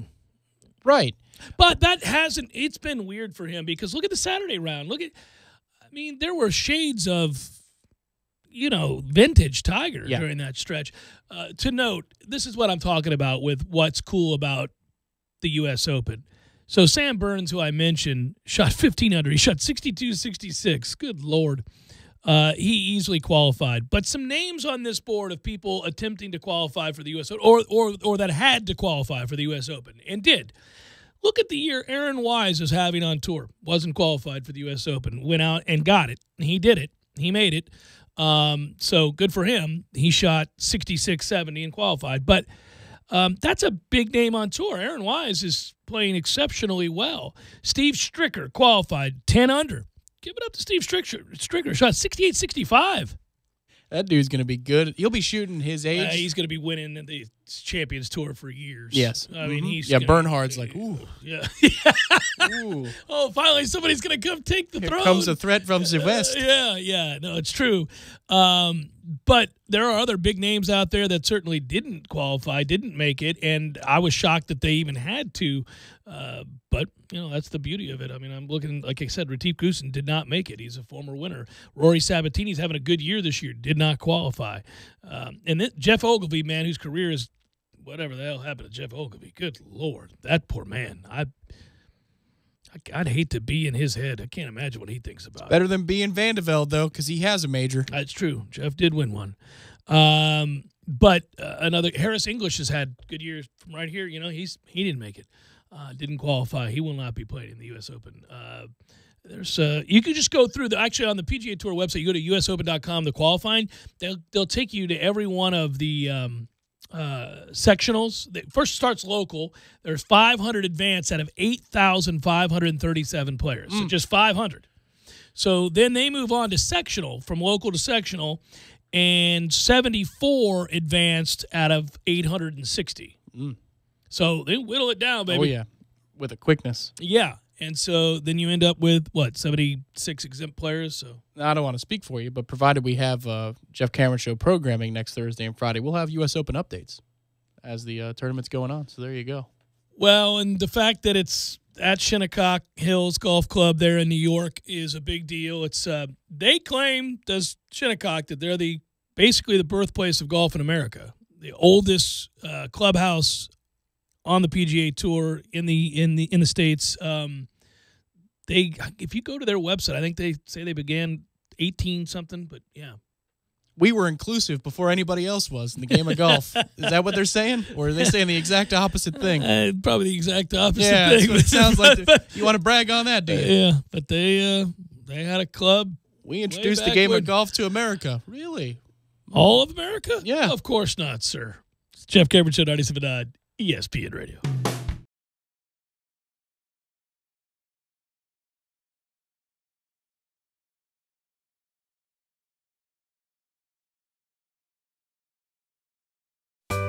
Sorry, boys, I did not have time to pack. We got this. It's right here, guys. We got this. I thought I could handle it. We got this. Moving doesn't have to be a hassle. Call us first at 2 Men and a Truck. No matter the move, home or business, we'll make it a smooth one. I forgot something. We got this.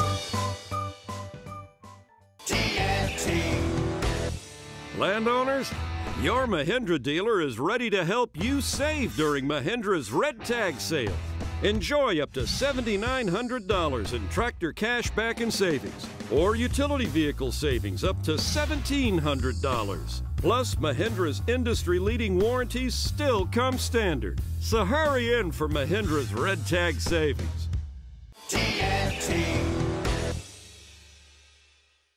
When you're in need of auto repairs, look no further than Nice Tire and Auto Service. Nice has been in business for 16 years with long-term, knowledgeable sales associates. They have the latest wheel balancing machine in the industry. And for passenger vehicles, they service AC, brakes, suspension, tune-ups, and much more. Never sit through a long wait. Nice Tire and Auto has 10 service bays to get you back on the road quickly. If you have tire problems, check out their large inventory with various Goodyear and Michelin tires. Nice Tire and Auto Service, 4792 Bluntstown Highway, 574-4100.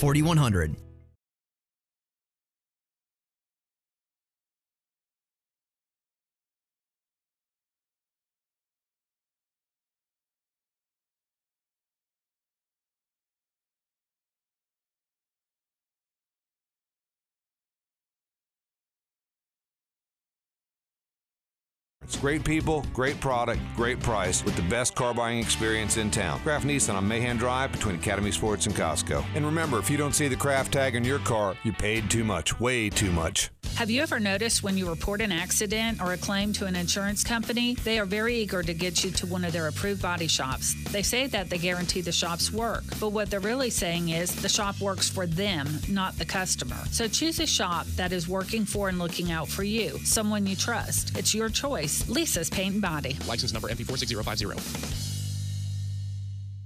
I'm Michael Blank, attorney with the law office of Jose Fernandez. If you've been in an accident, I know this can be a scary and confusing time. Our firm specializes in handling all types of accident and injury cases. Let us guide you through the process and get you the compensation you deserve. Call 855-HOSE-305 to make an appointment for your free consultation today. If you can't come to us, we can come to you, day or night. Call us now, 855-HOSE-305, the law office of Jose Fernandez. We don't get paid unless you do. Offices, Tallahassee, Miami. Se habla español. JRFinjury.com. You know what? It's time you level up your lemon lime with new, clear, refreshing Mountain Dew Ice. Why settle for this when you could have this?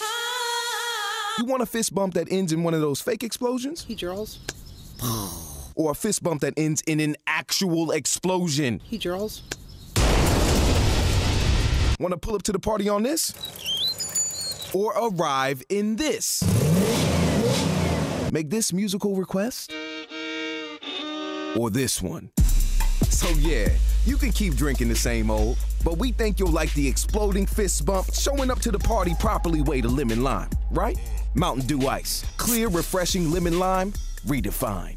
The Atlanta Braves are having a blast with a great balance of experienced vets and rising young superstars. High fly to right field. Hit this one very well. That one arcing toward the stands and gone for Ozzie Albies. Atlanta Braves baseball on 97.9 ESPN Radio is brought to you in part by Fonville, Lewis, Messer, and McConaughey, and by Metro Deli in downtown Tallahassee. Head to espntallahassee.com/Braves. This is the Jeff Cameron Show on 97.9 ESPN Radio.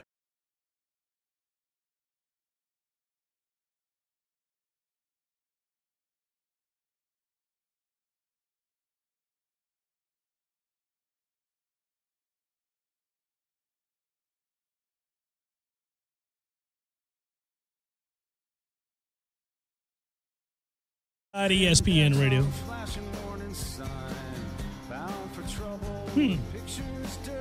Kind of curious.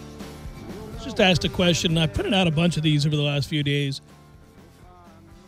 The question mark has to do with biggest question mark, I should say, for Florida State heading into the season. We're in that time of year. That's the kind of questions we're going to get. Biggest question mark at the start of the season. Well, a quarterback. I think, offensive line, I'm not questioning because I know it's not going to be great. It's even if they're completely healthy, it's not going to be great. So I don't really. It could be decent. It could be decent. Maybe linebacker. Maybe we might get better play at linebacker than we have. But quarterback, because again, it's a new offensive system that they're implementing. So you don't know how any of the kids are going to run it or how well they'll do in it. And B, we have a legitimate quarterback battle on our hands. What does a fully healthy DeAndre Francois do to the quarterback battle come the fall? If he can operate it and run the system and add, the bonus to the system here in that he has more athleticism, does that change the dynamic? Right now, on the surface, it certainly looks like James Blackman has the lead in that race. I don't think there's any question because he's got a head start. He's also shown greater leadership, and Willie's talked about that quite a bit. So I think he values that an awful lot. And there's some tough throws you got to make to the far side of the field in this offense. So he's got a better arm, probably just slightly better arm, bigger arm. But I don't know. I don't think I can think of another position. I don't think there's a question mark at running back because you're loaded. I don't know. I think we know we're going to get better receiver play out of our receivers, and we're going to have a new face out there in Tamron Terry kicking ass, but Matthews and those guys are going to do well. Talent's there. Offense is going to dictate that they do well. So my answer is quarterback. And it's, that's a good answer, given that if you look at recent comments from Willie Taggart regarding DeAndre Francois, he continues to be complimentary of what DeAndre's done in the offseason. That's good. I saw a quote today in the Orlando Sentinel, Safid Dean, where Willie was talking after one of the camps that they've held. They had the women's clinic and then they had the youth camp going on as well, that he's able to run right now. And he's on target. Well, we want that competition to take place. Right. No matter what we've said about DeAndre Francois' poor decisions and even minor transgressions, you want a fierce competition come the fall. It betters everybody. At least heading into the summer workouts and, the heat of the summer. Willie's saying that DeAndre is doing what he said he was going to do in regards to the leadership department and being supportive. He said he's been out at the camps, being involved with his teammates and being involved with the program, and that currently he can run. I don't know about cutting, but talking about just being able to use his legs a little bit more freely than obviously he could in spring. So things are projecting towards at least having that battle. For me, though, if I was to say question mark, just because I really want to see what the scheme asks these players to do. Right. The tight ends. Tight end, H-back, fullback role. What the hell is that? And how are we going to use it? Is it going to be an unheralded featured player in the offense? in the way you see Auburn doing it in the past with lead backs that are also pass catchers. Oklahoma's done that in the past too. Well, how big of a piece to the puzzle is going to be that particular position, because they can help you also in the offensive line? Yeah, Trey McKitty's going to have, I think, a good season. I think he's going to be used in a way where we're not talking, obviously we didn't talk about him last year. First of all, it was interesting to me, if you recall after camp, last year, Jimbo liked Trey McKitty a lot. He paid close attention to what he was doing in practice and talked to him often, and he didn't usually dedicate that kind of attention to a freshman, especially one that wasn't going to play a lot, unless he thought, ooh, got us guy. He's a player. And so Jimbo identified him and liked him a lot as a player. Well, what's not to like? You look at him physically, what he can be. And then in this offense, I think he fills that role really well. And so my guess is we'll hear him called a little bit more than maybe many people are thinking about right now. Because right now, when you think about the offense, yeah, you're wondering how it's going to look and how it's going to play out and the way they call plays. But you know that a Nyquan Murray and a DJ Matthews and a Tameron Terry are going to have successes. You pretty much can guess that. Cam Akers is going to put up sick numbers in this offense if what we saw at Oregon is any indication, and of his ability. Plus, you've got Rasul and Laybourne and Patrick, et cetera. They've got so many guys. I know we would have had candidates anyway because Terry's emerged, and Gavin still can be an X factor for the good. Rooting for him big time. George Campbell's still on campus, and it would seem like this offense might benefit a skill set like his. But if Tate had come back, damn it, man. Oh, Auden. Damn it, man. Why? Yeah. Why'd you do it? Oh, no. Auden, why? No. That hurt, man. That hurt. But personnel groupings, the position for H-back and tight end, are we going to have different looks for running plays, for passing plays? Is Trey McKitty going to be everything? Or is he going to be a facet of the offense in certain situations? Yeah. Is it going to be Vickers when it's other situations? Or are you going to run two backs out there? And that's going to be what you want, a Jaquez Patrick leading the way or somebody else. There's just a whole lot of ways you can go on the ground, literally and when you're talking about, all right, it's 2nd and 6. This team's got a good run defense, but their pass defense isn't good. How are we going to attack that? 2nd and 6. This team has a good pass defense, but their run defense isn't good. How are we going to attack it? And who's going to be on the field?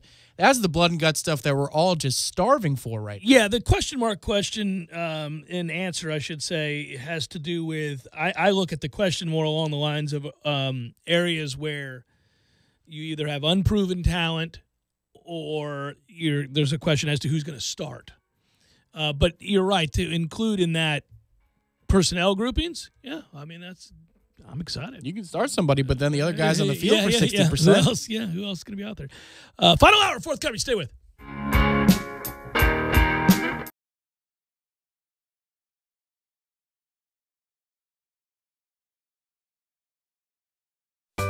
Sorry, boys, I did not have time to pack. We got this. It's right here, guys. We got this. I thought I could handle it. We got this. Moving doesn't have to be a hassle. Call us first at 2 Men and a Truck. No matter the move, home or business, we'll make it a smooth one. I forgot something. We got this. Landowners, your Mahindra dealer is ready to help you save during Mahindra's Red Tag sale. Enjoy up to $7,900 in tractor cash back and savings, or utility vehicle savings up to $1,700. Plus, Mahindra's industry-leading warranties still come standard. So hurry in for Mahindra's Red Tag savings.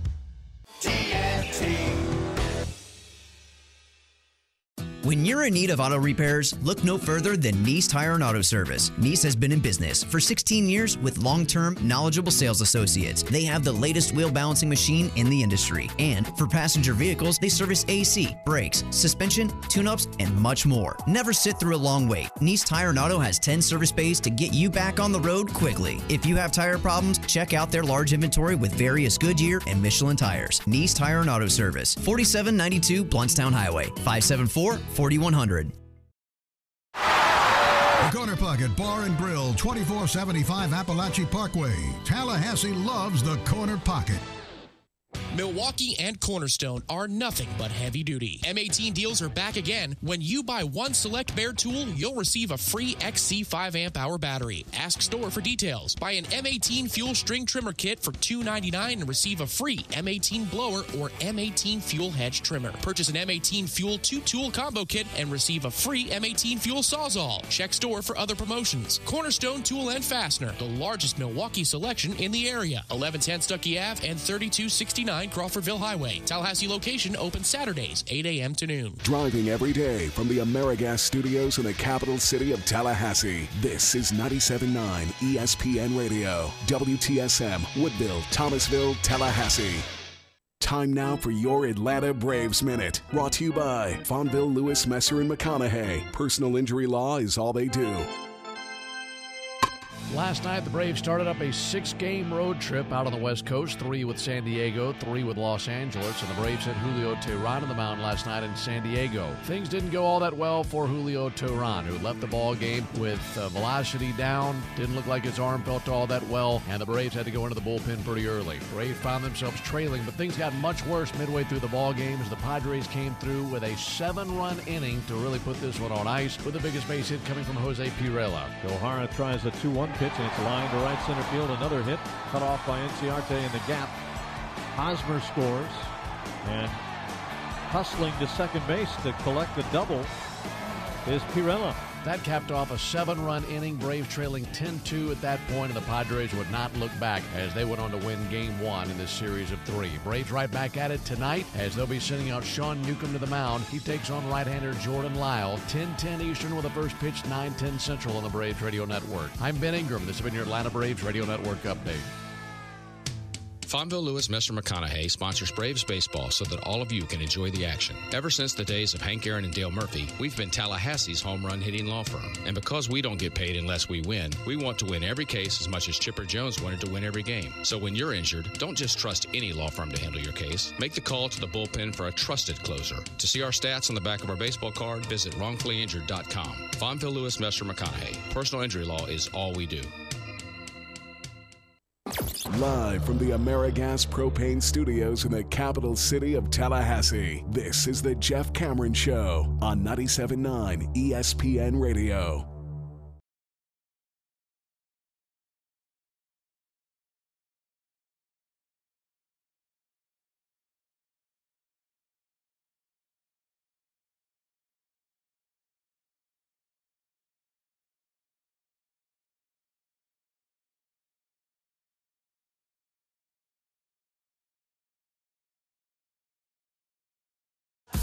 Final hour of the Jeff Cameron Show, at least for today. Thanks for tuning to it. I'm Jeff. That's Tom. We're online. ESPNTallahassee.com. That's where you go to listen live via the streaming, free always. Don't miss anything. Sometimes you do.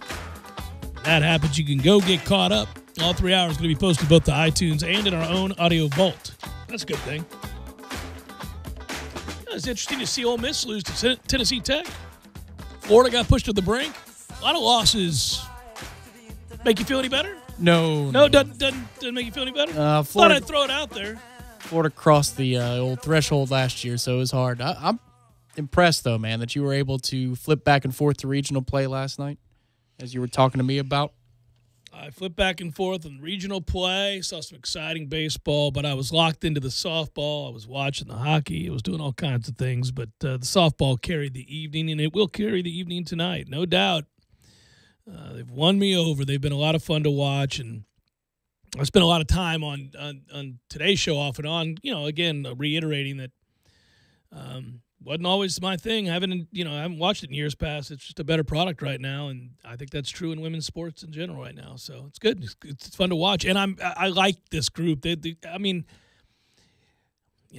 I didn't watch them during the regular season, but seeing this and watching these postseason games and how riveting they've been, you can't help but be all in. It's great. And tonight they could bring home the first national championship in this program's history in the sport of softball. That's awesome. And a programming note, so tonight's coverage begins at 7:45 p.m. for some reason, and they moved the game to 8:30 tomorrow if it is to be played. So pregame coverage tomorrow would be 8:15. Oh, you're not going to worry about that, Tom. We're bringing that baby home tonight. I hope so. But in the event that we're playing tomorrow, then they move it again to 8:30, and they just did so on like a day's notice. So whatever. But tonight, 7:45 is the start of the coverage right here, thanks to our friends at Westwood One. So if it's 6:45 and you still hear ESPN programming, do not panic. It is merely 1 hour until you will hear the pregame show. By the way, you remember we were talking about this well, I don't remember if it was last week or yesterday, but you did see we were talking about the baseball draft, and congratulations to the Noles that have been selected so far. Last hour, I know we were talking about Cal Raleigh, how we're going to miss the hell out of him. He goes in the first 3 rounds, 90th pick. Good for him. Good luck. And, I'd love to see him in the majors, and I think he'll get there. But congrats to all those guys. But we were talking about the predicament at Oklahoma. Kyler Murray's baseball career maybe taking out the quarterback situation there for Lincoln Riley at OU. Did you see where he went? He's a top 15 pick. And he says he still wants to come back and play football. And the A's seem to be okay with it. Get the hell out of here with that. Somebody's going to have to talk sense to that kid. Yes. You're talking about over $4 million that he's going to make playing baseball. He's a 5'11" quarterback. Mm-hmm. And history suggests if it doesn't work out, guess what? You can come back. Oh, yes, you can, and you can play at a high level. Yeah, I'm not playing football if I've got $4 million now to go play baseball. I'm not going to school. Everybody gets the peace out treatment, and I'll see if I ever need to. I'll come back. You know what I mean? I'm going to play baseball, buddy. I've never heard it quite put like that. I'll see it if I need to. Well, I mean, damn, man. Chances are I won't. Well, obviously, if you've got close friends and the like and all that, I'm not talking about ostracizing your closest friends. I'm just saying that in terms of the university and programs, and we'll see. That'd be great if that was your family and friends draft party, and that's what you see said. If I need to. Right. You get in the all limo. All right, I just got drafted. Peace out, everybody. They're sending the charter, so I'm going to go. And I'll see if I need to. Mm-hmm. That may never happen, but we'll see. Mm-hmm. Yeah, no. You can call me for tickets. Probably not, though. I got it. You love the game. You want to play some football. You're in line to be the starting quarterback. No, man. You just punched your ticket. You are, no matter what happens from here on out, a multi-millionaire. Screw football. It's time to ride. Besides, you're not really an NFL prospect at that position at 5'11". I mean, maybe. No, you're not. You're not a prospect of the. So who has the conversation with him? Who is the anybody who cares about him at all? Right, including perhaps the head football coach? Well, no. I mean, he may steer clear from that conversation and let the young man make his decision. But I think if you're a family member, a friend, a casual acquaintance, somebody who is, adheres to logic and reason. Lincoln can be Morpheus. It's just, hey, the red pill is really dangerous, and it's. I'd love for you to take this red pill, but the blue pill is that's worth $4 million. The red pill is delicious. The blue one tastes like crap, but it's your choice. Which pill do you want now? Please take the red. That's funny. Griff writes this about softball. They really need to move the bases and the pitcher's mound back. The bases need to be 70 feet, and the pitcher's mound needs to be moved back to at least 4 to 5 feet. Back at least 4 or 5 feet. Well, I think the level of play that we've seen so far this postseason has been interesting in a way that I would never have guessed 10 years ago, and that's because the evolution of the game is coming off. We've watched it really come a long way. All that run around slapping nonsense that we used to see, people coming out of the box and just unwatchable crap, that's gone by the wayside. I was always highly critical of it. This has been better, watching them swing away, and the defensive prowess that you see is much better than it used to be. So many elements of the game that have improved greatly, and that's what's made it more enjoyable for me. Certainly doesn't hurt that they're winning, but we'll see. I mean, as the level of athleticism continues to improve, maybe someday some of those suggested changes do take place. Probably. I just, being new to the game, I'm not going to reinvent it myself nor advocate for it. I'm going to learn it, and then if after a couple of years of watching and enjoying the game, I think there should be changes. I'm not going to be so brash as to say, oh, I'm going to watch this. They should really change this game. This game could be a lot It's better. hard to get used to the dimensions when you're a diehard baseball fan. It's true. And there are things now that I've found myself tuning in, watching this postseason and rooting for these girls and having fun watching it. I've been mindful of the fact that, there were elements of the game not too long ago that I thought sucked, that I really found just tough to digest. I didn't enjoy it. I mean, by all means, play the game, whatever, each to their own, but I just didn't find it enjoyable. But, they've gone on this run, and so I started watching, and they were winning in dramatic fashion. Whether it's the win over LSU or wherever it was along the way that so many people hopped on this bandwagon, and I'm a bandwagon hopper in this situation, no doubt. But as I watched more and began to learn our players and saw the way we played and watched more of these games, I was happy to discover that it's a good product. It's a lot better than it used to be. And that's because they are playing fundamentally different than they used to play way back in the early 2000s, late 90s. That's probably the last time I checked in on it, to be frank. And it's a different looking game, and I've enjoyed it. And damn it, tonight at 7:45, I'm going to be freaking nervous because 8 o'clock, they're going to throw that first pitch. You'll be able to hear that softball game right here on 97.9 ESPN Radio. And if they win it, they're national champions. And as Noles, we certainly want to see that. But also, I just like them. I like these girls. There's a lot of cool stories there. The late 90s, early 2000s is now 20 years ago. I know. That's hard to imagine for me. It is. You're right. That's the last time I checked in on softball. Well, and that's something that they put up last night on MLB Network's Twitter account was the first player to be born in the year 2000 was drafted last night. Well, I'll give Griff credit, by the way, Tom. He did follow up on what we were talking about. He was saying the field is the same size from Little League all the way past college. So that's a problem. And then he wrote, I used to umpire high school softball. I love the sport. I just like to see the field increase in size with the level of play. It's not such a bad idea. I'm not questioning his expertise nor You're just questioning your own. I'm not going to come in here and say, we can make this better. I mean, I'm going to learn and respect the game first. But, hey, man, if you've umped it and you understand the ins and outs of youth softball all the way to college softball, and they haven't changed the dimensions, that is a little odd. It does seem a little odd. But yet the home runs... There are times where it feels a little cramped now. Come on. There are, but with the home runs, you don't see a whole bunch of them leave the yard by 50 to 60 feet. There's a lot of them that are pretty close to the wall. That girl hit for UCLA the other night that broke up the chance to run rule their ass. That ball, good Lord. I think it doesn't count for 2 or 5 or 10. That thing would have left Wrigley. That was a monster. Wasn't it? It was impressive. Ooh. Oh, yeah. I mean, I didn't care because we were up by so much, but when I cared because I wanted the run rule, but we had stuff to do. I was like, all right, let's finalize these plans. That girl was not having run rule my ass. That ball was hit a mile. Good Lord, lady. That was the actual clip of her being mic'd up. Yeah. No, that ain't happening. It was a prideful moment.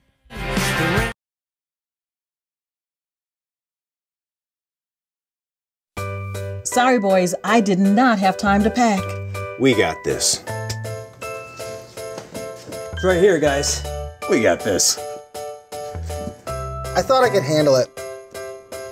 We got this. Moving doesn't have to be a hassle. Call us first at 2 Men and a Truck. No matter the move, home or business, we'll make it a smooth one. I forgot something. We got this.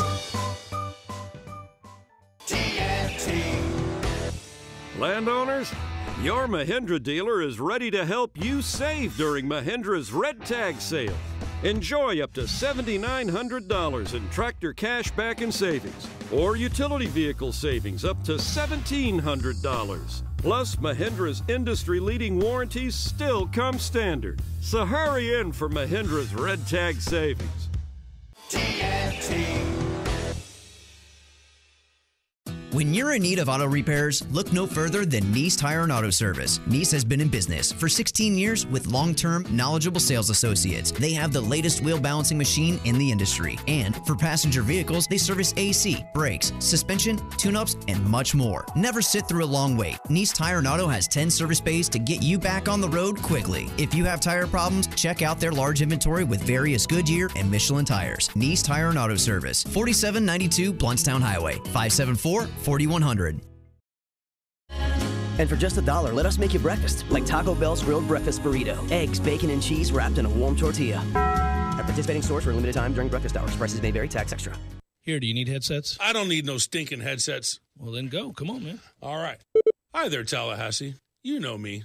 This is Eddie. You know, I have other restaurants in this town, Gordo's, Banditos. Well, I opened up something new. It's called Bumpa's Local 349. You may ask, what is Bumpa's Local 349? It was named after my grandfather. Bumpa. It's what we called him. Best man I ever knew. And the Local 349 was his union. And I try to bring this local flavor, this local flair of Tallahassee. I want to bring it to you, locally owned and operated. Warm, good food. Good Lord, man, we're getting all weepy up in here. It's a cool sports pub. It's got TVs everywhere. You got every package. You got a gazillion kinds of beers and delicious food and a deck. We don't need to weep up in here. Come on, Eddie. And we have 16 local Florida taps. Great craft beer just for you. And the best bologna sandwich you'll ever eat. It's like you just won the lotto. As Bumpa said, no matter how you cut it, it's still bologna. Bumpa's Local 349, 2738 Capitol Circle Northeast. Save more with Liberty Mutual Insurance. Hey, Todd, Liberty Mutual just saved me $782. Liberty did what? Yeah, it's a lot of money. Maybe I should switch to Liberty Mutual. Visit us online to... Hey, stop echoing. Sorry. Visit us online to get a quote, and you could save $782. Liberty Mutual Insurance. Based on a recent countrywide new customer survey, coverage is underwritten by Liberty Mutual Insurance Company, Equal Housing Insurer. Get your weekend started right here on 97.9 ESPN Radio. Saturdays at 6 a.m. with Fishing Florida Radio. Listen to the three amigos, Boudreaux, Steve Chapman, and Captain Mike Ortega as they catch you up to speed on what's new and biting in the North Florida region. Big-time guests, celebrities, interviews, and 3 hours of the fishing info you need. Fishing Florida Radio is brought to you by Sea Quarters Marina off Highway 98 in Carabel. Sea Quarters Marina, your full-service marina. And presented by Hobbit American Grill and Mike's Marine Supply. You're locked in with the Jeff Cameron Show on 97.9 ESPN Radio.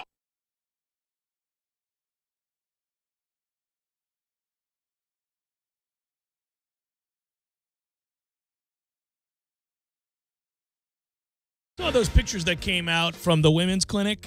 First of all, the ladies looked like they were having a blast. That looked like a fun clinic to be at. I would have liked to have been part of that clinic, like actively participating. Oh, sorry, I should clarify for people that have no idea what the hell I'm talking about. Willie Taggart and his staff just had the FSU Women's Football Clinic, and all the sites that cover FSU were producing pictures and video and the like of the events that took place there. They've had these women's clinics before. This is Willie Taggart's obviously first, and I think they're hugely popular all over the country, and they're fun to watch, especially when they're interactive like this, when you have 60-year-old women tackling dummies. I can't help but tune in. It's a lot of fun.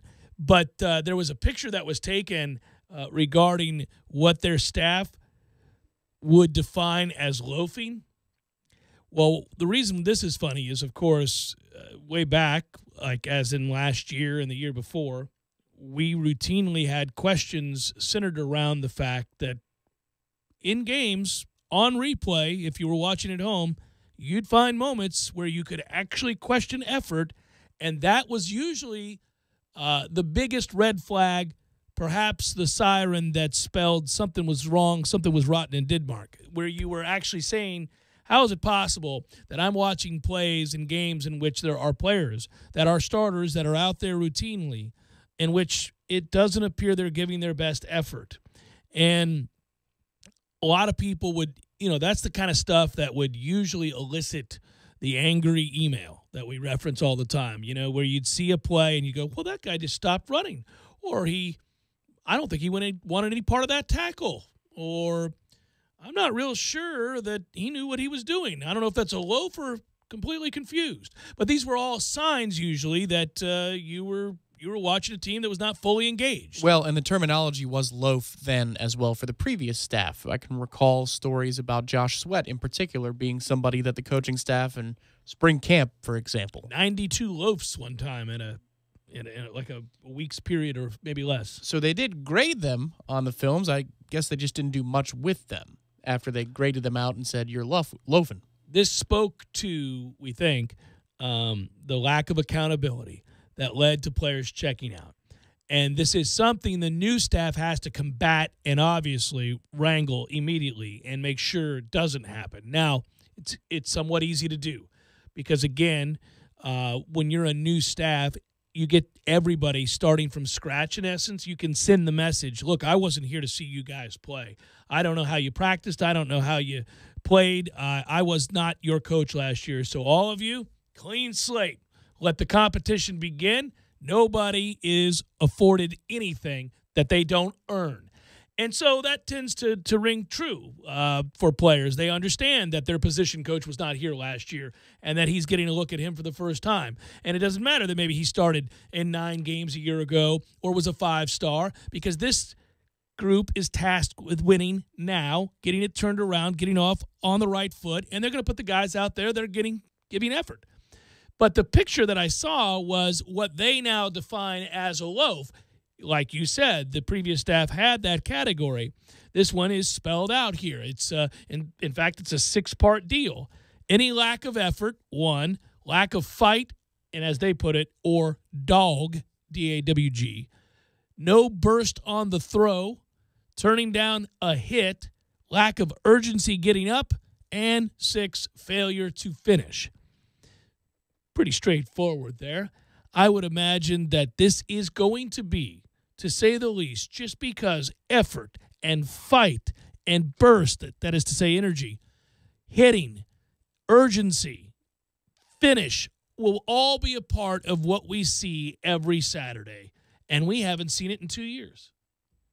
It's something that we sorely need, and change usually brings that out anyway. Mm-hmm. If you can recall the 2010 defense, although the scheme was rather passive under Mark Stoops, they hit, and they hit like crazy. If there was one thing they did, it was hit. So I would think that, especially given the edict, the signing day ceremony when Harlan Barnett is addressing the Noles there, and obviously digitally throughout the country, he said, we're going to hit. We're going to be physical. I mean, if the defensive coordinator's first message to the fans is we're going to be physical and we're going to hit, yeah, you're damn right they are, because he's now put himself on the record saying that this is exactly what we're going to do. Yeah, I had a chance to speak with him, and he's a guy that you can tell, I think, is serious because he took such great pride as a hitter himself. He was a player that would ring your bell. The bang stick. Yes. Yes, as awkward as that may be. Indeed, here comes the bang stick. All righty. Well, trying to strap it up. Yeah. Let's go, boys. Right. Yeah, exactly. Because that's what Tom Block, he brought that to light for people, and he said the bang stick multiple times. Okay. All right. Now this is a signing party. But he also, he talked about what he expects from his guys and the intensity involved in all of that. And it just reminded me that while we know this, and it is the off season, and so you wonder, you think about things so maybe a little bit more in-depthly as you're kind of, pining for football to get here and get here in a hurry. That was something else that was lacking, was not just pace of play or effort, which, goodness gracious, but also defensive nastiness and intensity and focus and energy and things that you just associate with great defensive play. It hasn't been here. And when you watch it, it's going to feel, it's going to be eye-opening again for people, because I don't think we ever want to believe something is as bad as it looks in the moment. You think, maybe I'm just overreacting. Maybe, I don't know, maybe I'm looking for problems because the results aren't there, and I'm trying to, maybe I'm just latching on to something that's not real. Like the first half of the Louisville game this year? Where it's like, do my eyes deceive me? Right. Yeah, and I remember you and I looking at each other after a particular play with a certain defensive back where we went, well, boy, going to opt out of that tackle, are you, down there by the goal line? Untouched, huh? That's something to behold. So when you see it, when you see a renewed focus and energy and intensity, you're going to go, oh, right, that's how defense is played. It's been a couple years. All right, I like this new staff more and more. But really, that should always happen. You can never not have that happen and still have a chance to compete and win a lot of football games, and that went away. It won't be the reason we lose games this year.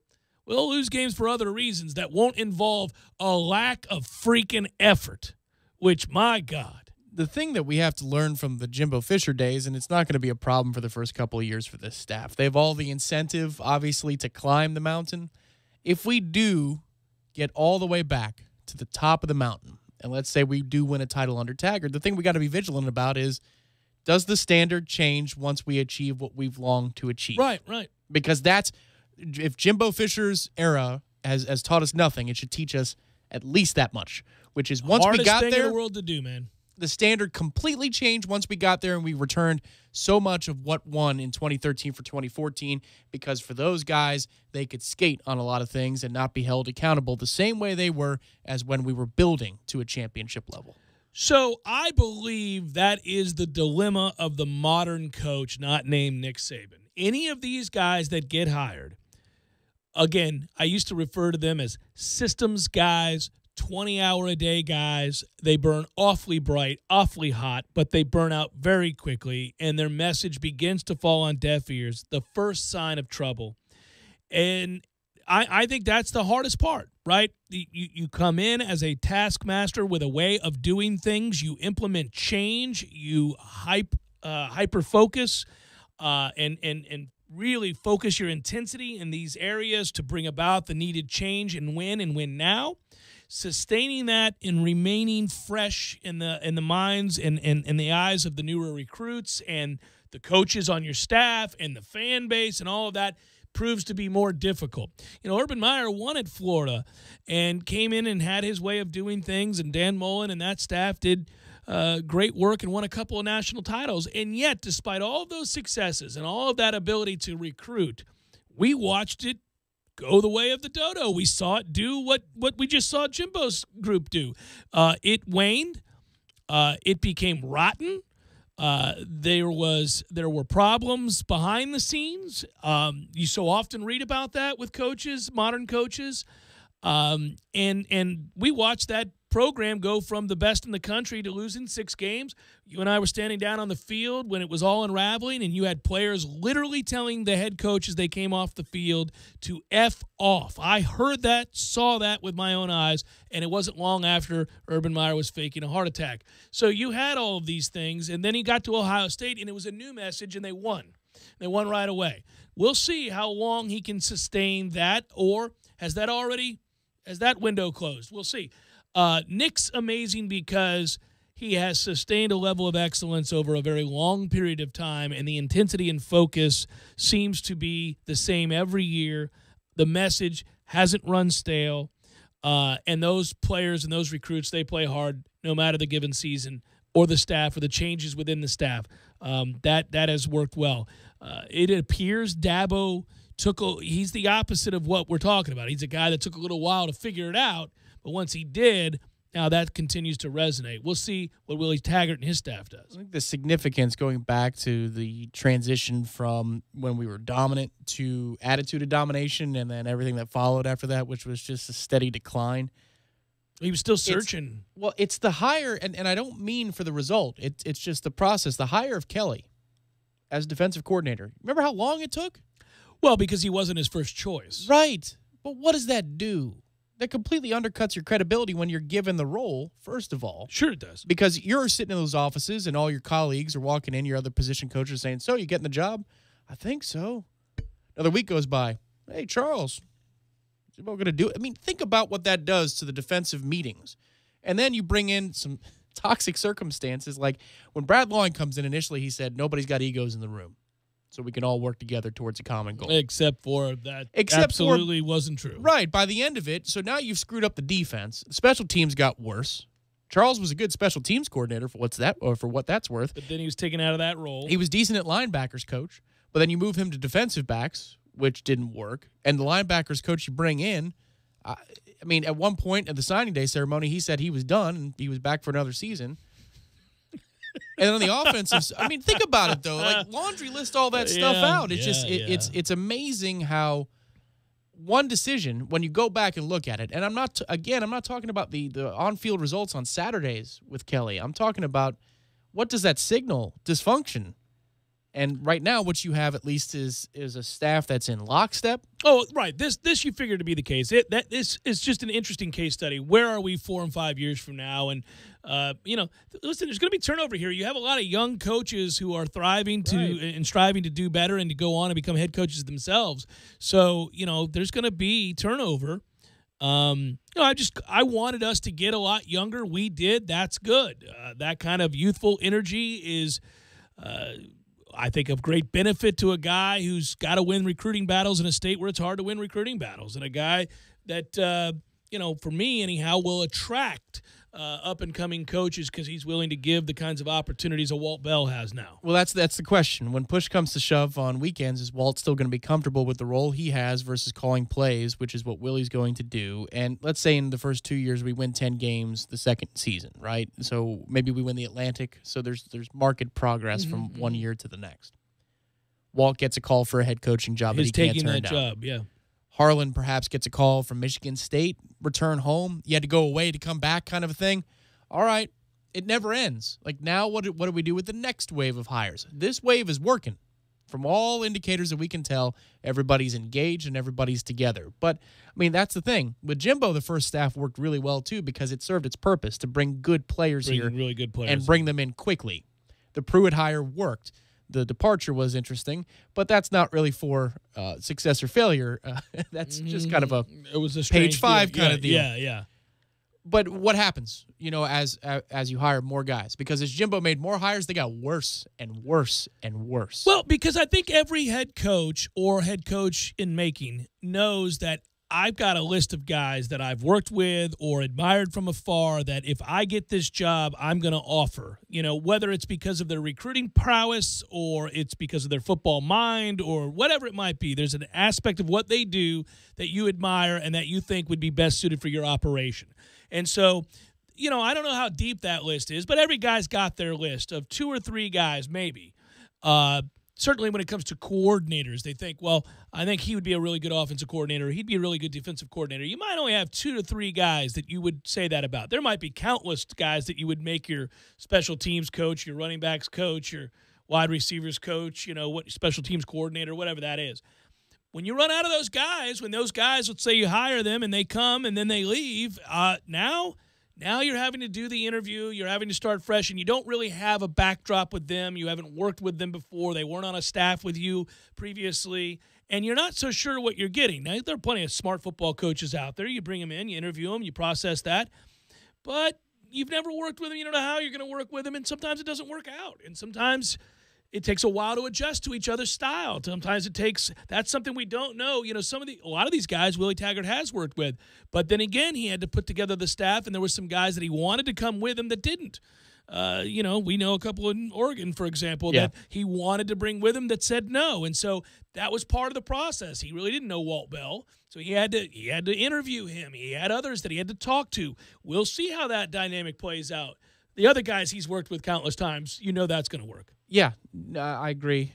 Kelly's been, I think, a godsend, too, just in terms of what he means. Willie for a voice if they need to have a conversation behind closed doors. You have a confidant, it would appear. Mm-hmm. You have somebody that still relates to the kids but has been there and done that everywhere. I don't know. With Jimbo, you look back, and I don't mean it to always be about Jimbo, but it's a case study that you can learn from. Well, we're about to embark on our first year without him, with a new staff, sure. That alpha staff, and by that I mean the first one, that was a rousing success. I mean, he hit it out the park because of what it did to turn over the roster. But those were his first guys. He knew when I get this job, and remember, he had time to prepare for it. He came over as an offensive coordinator first, then a head coach in waiting. He was sizing up that situation, saying, if I get this job, when I get this job, all right, I'm tabbing. There's no doubt he had talked to every one of those guys. I want you when I get named. I want you, and let's go win this thing. Let's go do this. And it was a rousing success. The problem was those guys, maybe they had worked together before he was a head man, before Jimbo was a head man, or they knew of each other. And then his style, tyrannical as it was, pushed some of those guys away. They were like, whoa, this is not what I bargained for now. We have flipped the roster. We're doing a good job. We're good coaches in our own right, but you need to grow up and learn how to manage. Well, Jimbo did. He got better as a manager. Those guys all said peace. And yes, Jimbo said peace when he learned that they may be saying peace. So yes. the road, those guys all rode out, right? And then the new group came in. There's no way that Jimbo didn't think for a second, well, maybe I need to adjust my management style a little bit here. Seems run off some good coaches. And so he did, but they were not as of the quality that first group. Well, they were said to be developers because they didn't have recruiting reputations. They were said, well, these are going to be developers because they're not cold-blooded killers like an Eddie Grant or a Coley or even a Stoops who had a lot I just always thought it was very telling when Eddie Grant wrote out. You won't find a nicer guy in the world and intense and focused and smart and good at what he does. And that dude was diligent. He was done, man. Pretty quickly, he was like, okay.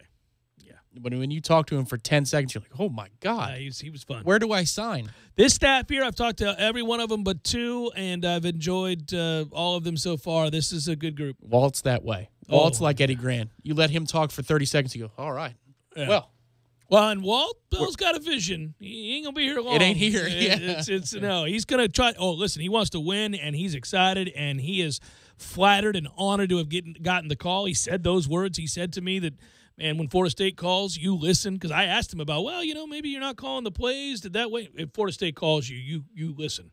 You drop what you're doing and you come on. So he got the deal, and he said, listen, it doesn't matter if I'm calling the plays, Willie's calling the plays, we're both calling the plays. If we win, I'm getting a good job. And he knew it.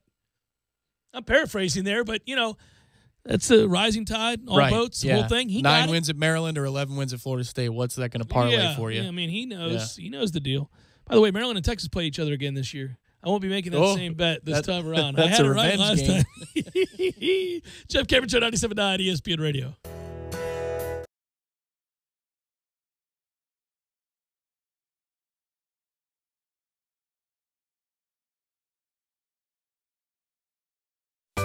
Sorry, boys, I did not have time to pack. We got this. It's right here, guys. We got this. I thought I could handle it. We got this. Moving doesn't have to be a hassle. Call us first at 2 Men and a Truck. No matter the move, home or business, we'll make it a smooth one. I forgot something. We got this. Landowners, your Mahindra dealer is ready to help you save during Mahindra's Red Tag sale. Enjoy up to $7,900 in tractor cash back and savings, or utility vehicle savings up to $1,700. Plus, Mahindra's industry-leading warranties still come standard. So hurry in for Mahindra's Red Tag savings.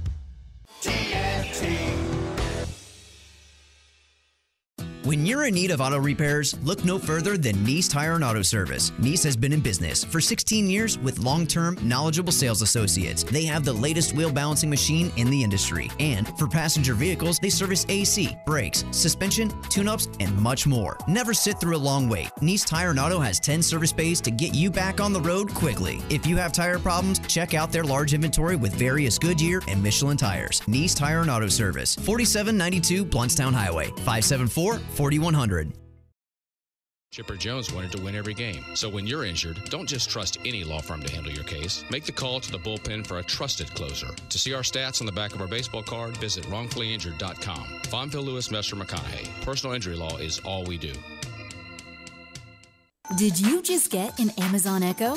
Pretty neat, huh? Now you can find us on there. Just say, Alexa, enable ESPN Radio Tallahassee. Once you've enabled our skill, you can listen to us anytime you want. Simply say, Alexa, play ESPN Radio Tallahassee. Don't just listen to The Jeff Cameron Show. Watch it live. The Jeff Cameron Show Streamcast. Live weekdays 3 to 6 p.m. Head to ESPNTallahassee.com today to watch live or catch up on demand. The Jeff Cameron Show Streamcast. Brought to you by Nice Tire and Auto, your trusted Goodyear dealer. Nice Tire and Auto, just minutes away from FSU campus.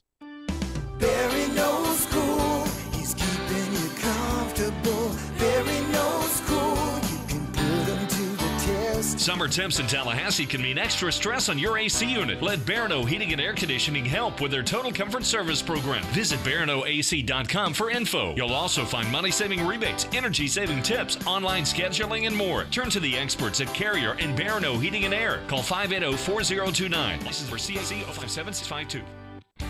Listen up, Tallahassee natives. Do you miss the Spirit at Doak Campbell Stadium? How about the great times at the Silver Slipper? I know we all miss the Tallahassee Tiger Sharks. Relive these great memories and more with a brand new t-shirt from Local Vintage. I'm Chet, the founder, and I want to personally invite you to visit my website, localvintage.com. That's Local Vintage, spelled VYNTAGE.com. Not only will you love my super soft made in the USA tees, but listen to this. We've got a brand new t-shirt that you need to check out, the Sing Store. Find all these tees and more at localvintage.com, spelled VYNTAGE.com. This Day in Sports brought to you by Superlube. Superlube, 19 Tallahassee area locations. Quick, convenient, no appointment necessary. This day in sports history. June 5th, 1943. Aboard Count Fleet, Johnny Logden won the 75th running of the Belmont Stakes. With the win, Count Fleet became just the 6th horse in history to win horse racing's Triple Crown. Only 2 horses challenged Count Fleet as he galloped to a dominating 25-length victory, which remained the track record for 30 years. Live from the AmeriGas Propane Studios in the capital city of Tallahassee, this is the Jeff Cameron Show on 97.9 ESPN Radio.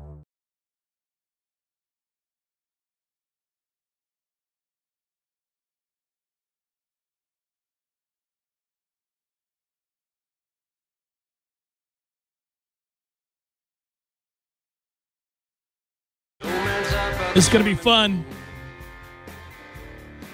I'm nervous. I was hand-wringing last night, wasn't it? Those last 3 innings, there were a lot of moments where you thought, ooh, I don't know. Yeah, mostly when tenuous. We returned to the dugout and we left runners on base. You know, you see everybody going to get their glove and they're going to go take a position in the field, and you think, man, there's another opportunity by the wayside. Is this going to be one of those nights where we lament all of the moments that we didn't cash in and we come up a run short? Instead, we came up a run to the good. What's fun about it, they make it easy to watch. They make it easy to, I mean, if you're going to follow along and get nervous watching this softball team try to bring home the first ever national championship for the ACC in softball and for Florida State, it's cool to have a group that is as fun-loving as this, as skilled and talented as this, and has as much fun playing the game as they do. I'm sure they're nervous. You just wouldn't know it watching them.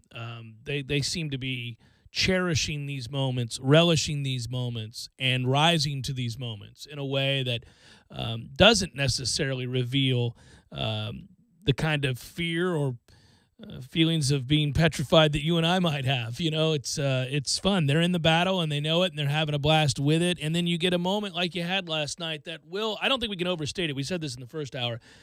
That is a play that will live is an all-timer in the lore of Florida State athletics. Any sport, men, women, doesn't matter. That play by Jesse Warren is one that when you think of great plays, you'll think of that one. You'll think if somebody says name 5 iconic plays in the history of Florida State athletics that you've watched, that's on the list. It's one of the plays. If I don't know, man. I think again.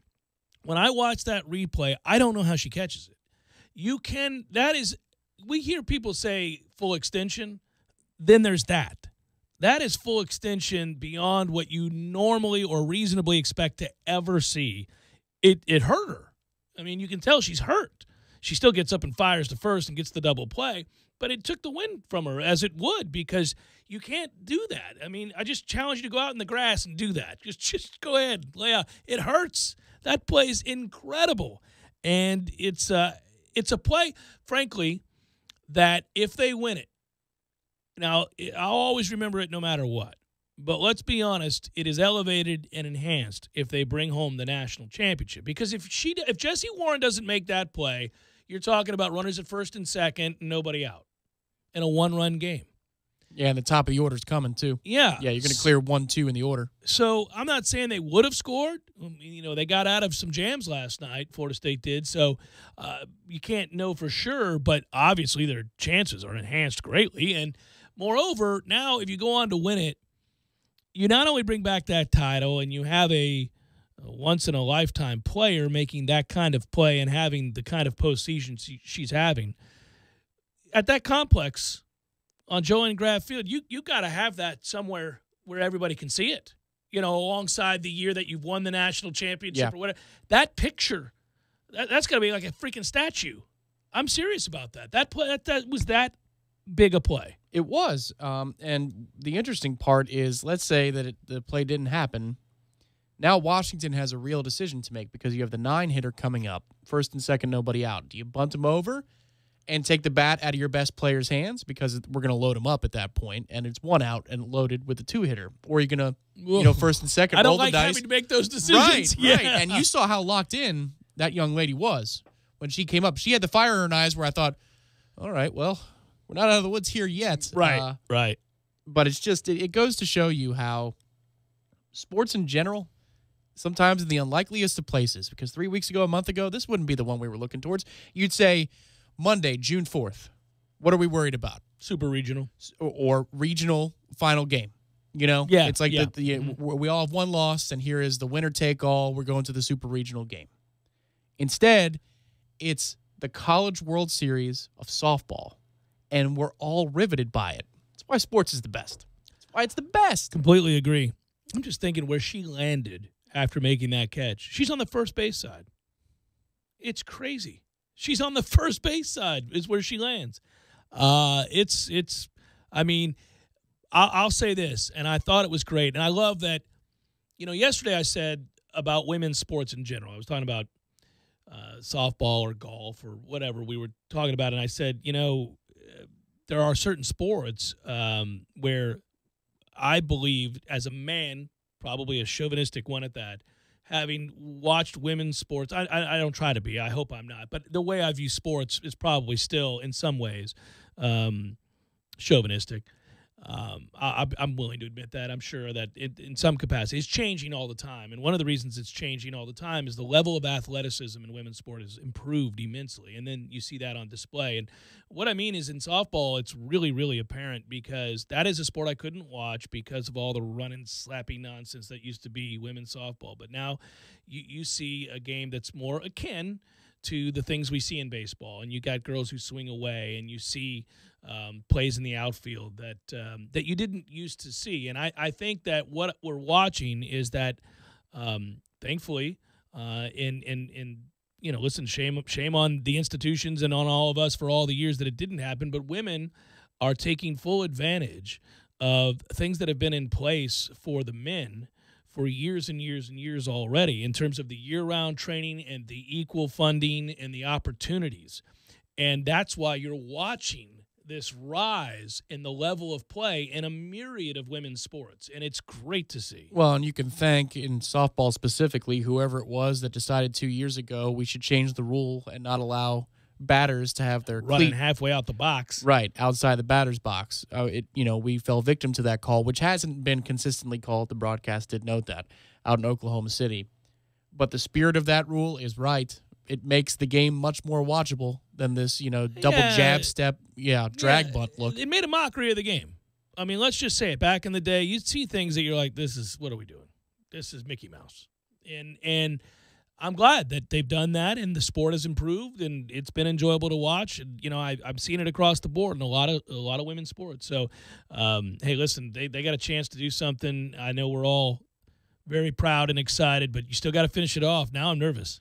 How about that moment for Jessica Mendoza last night? I know it's not what she was trying to say, but when she said, and how cool is it that, Mike Martin's team, they're eliminated, and here are the softball Knowles. And I know that's what you're not trying to say. Yeah, you're not trying to say that it's cool. But she didn't really go back and correct it. I was like, ooh, well, I hope they weren't watching last night, because in that moment, it's like, yeah, thanks.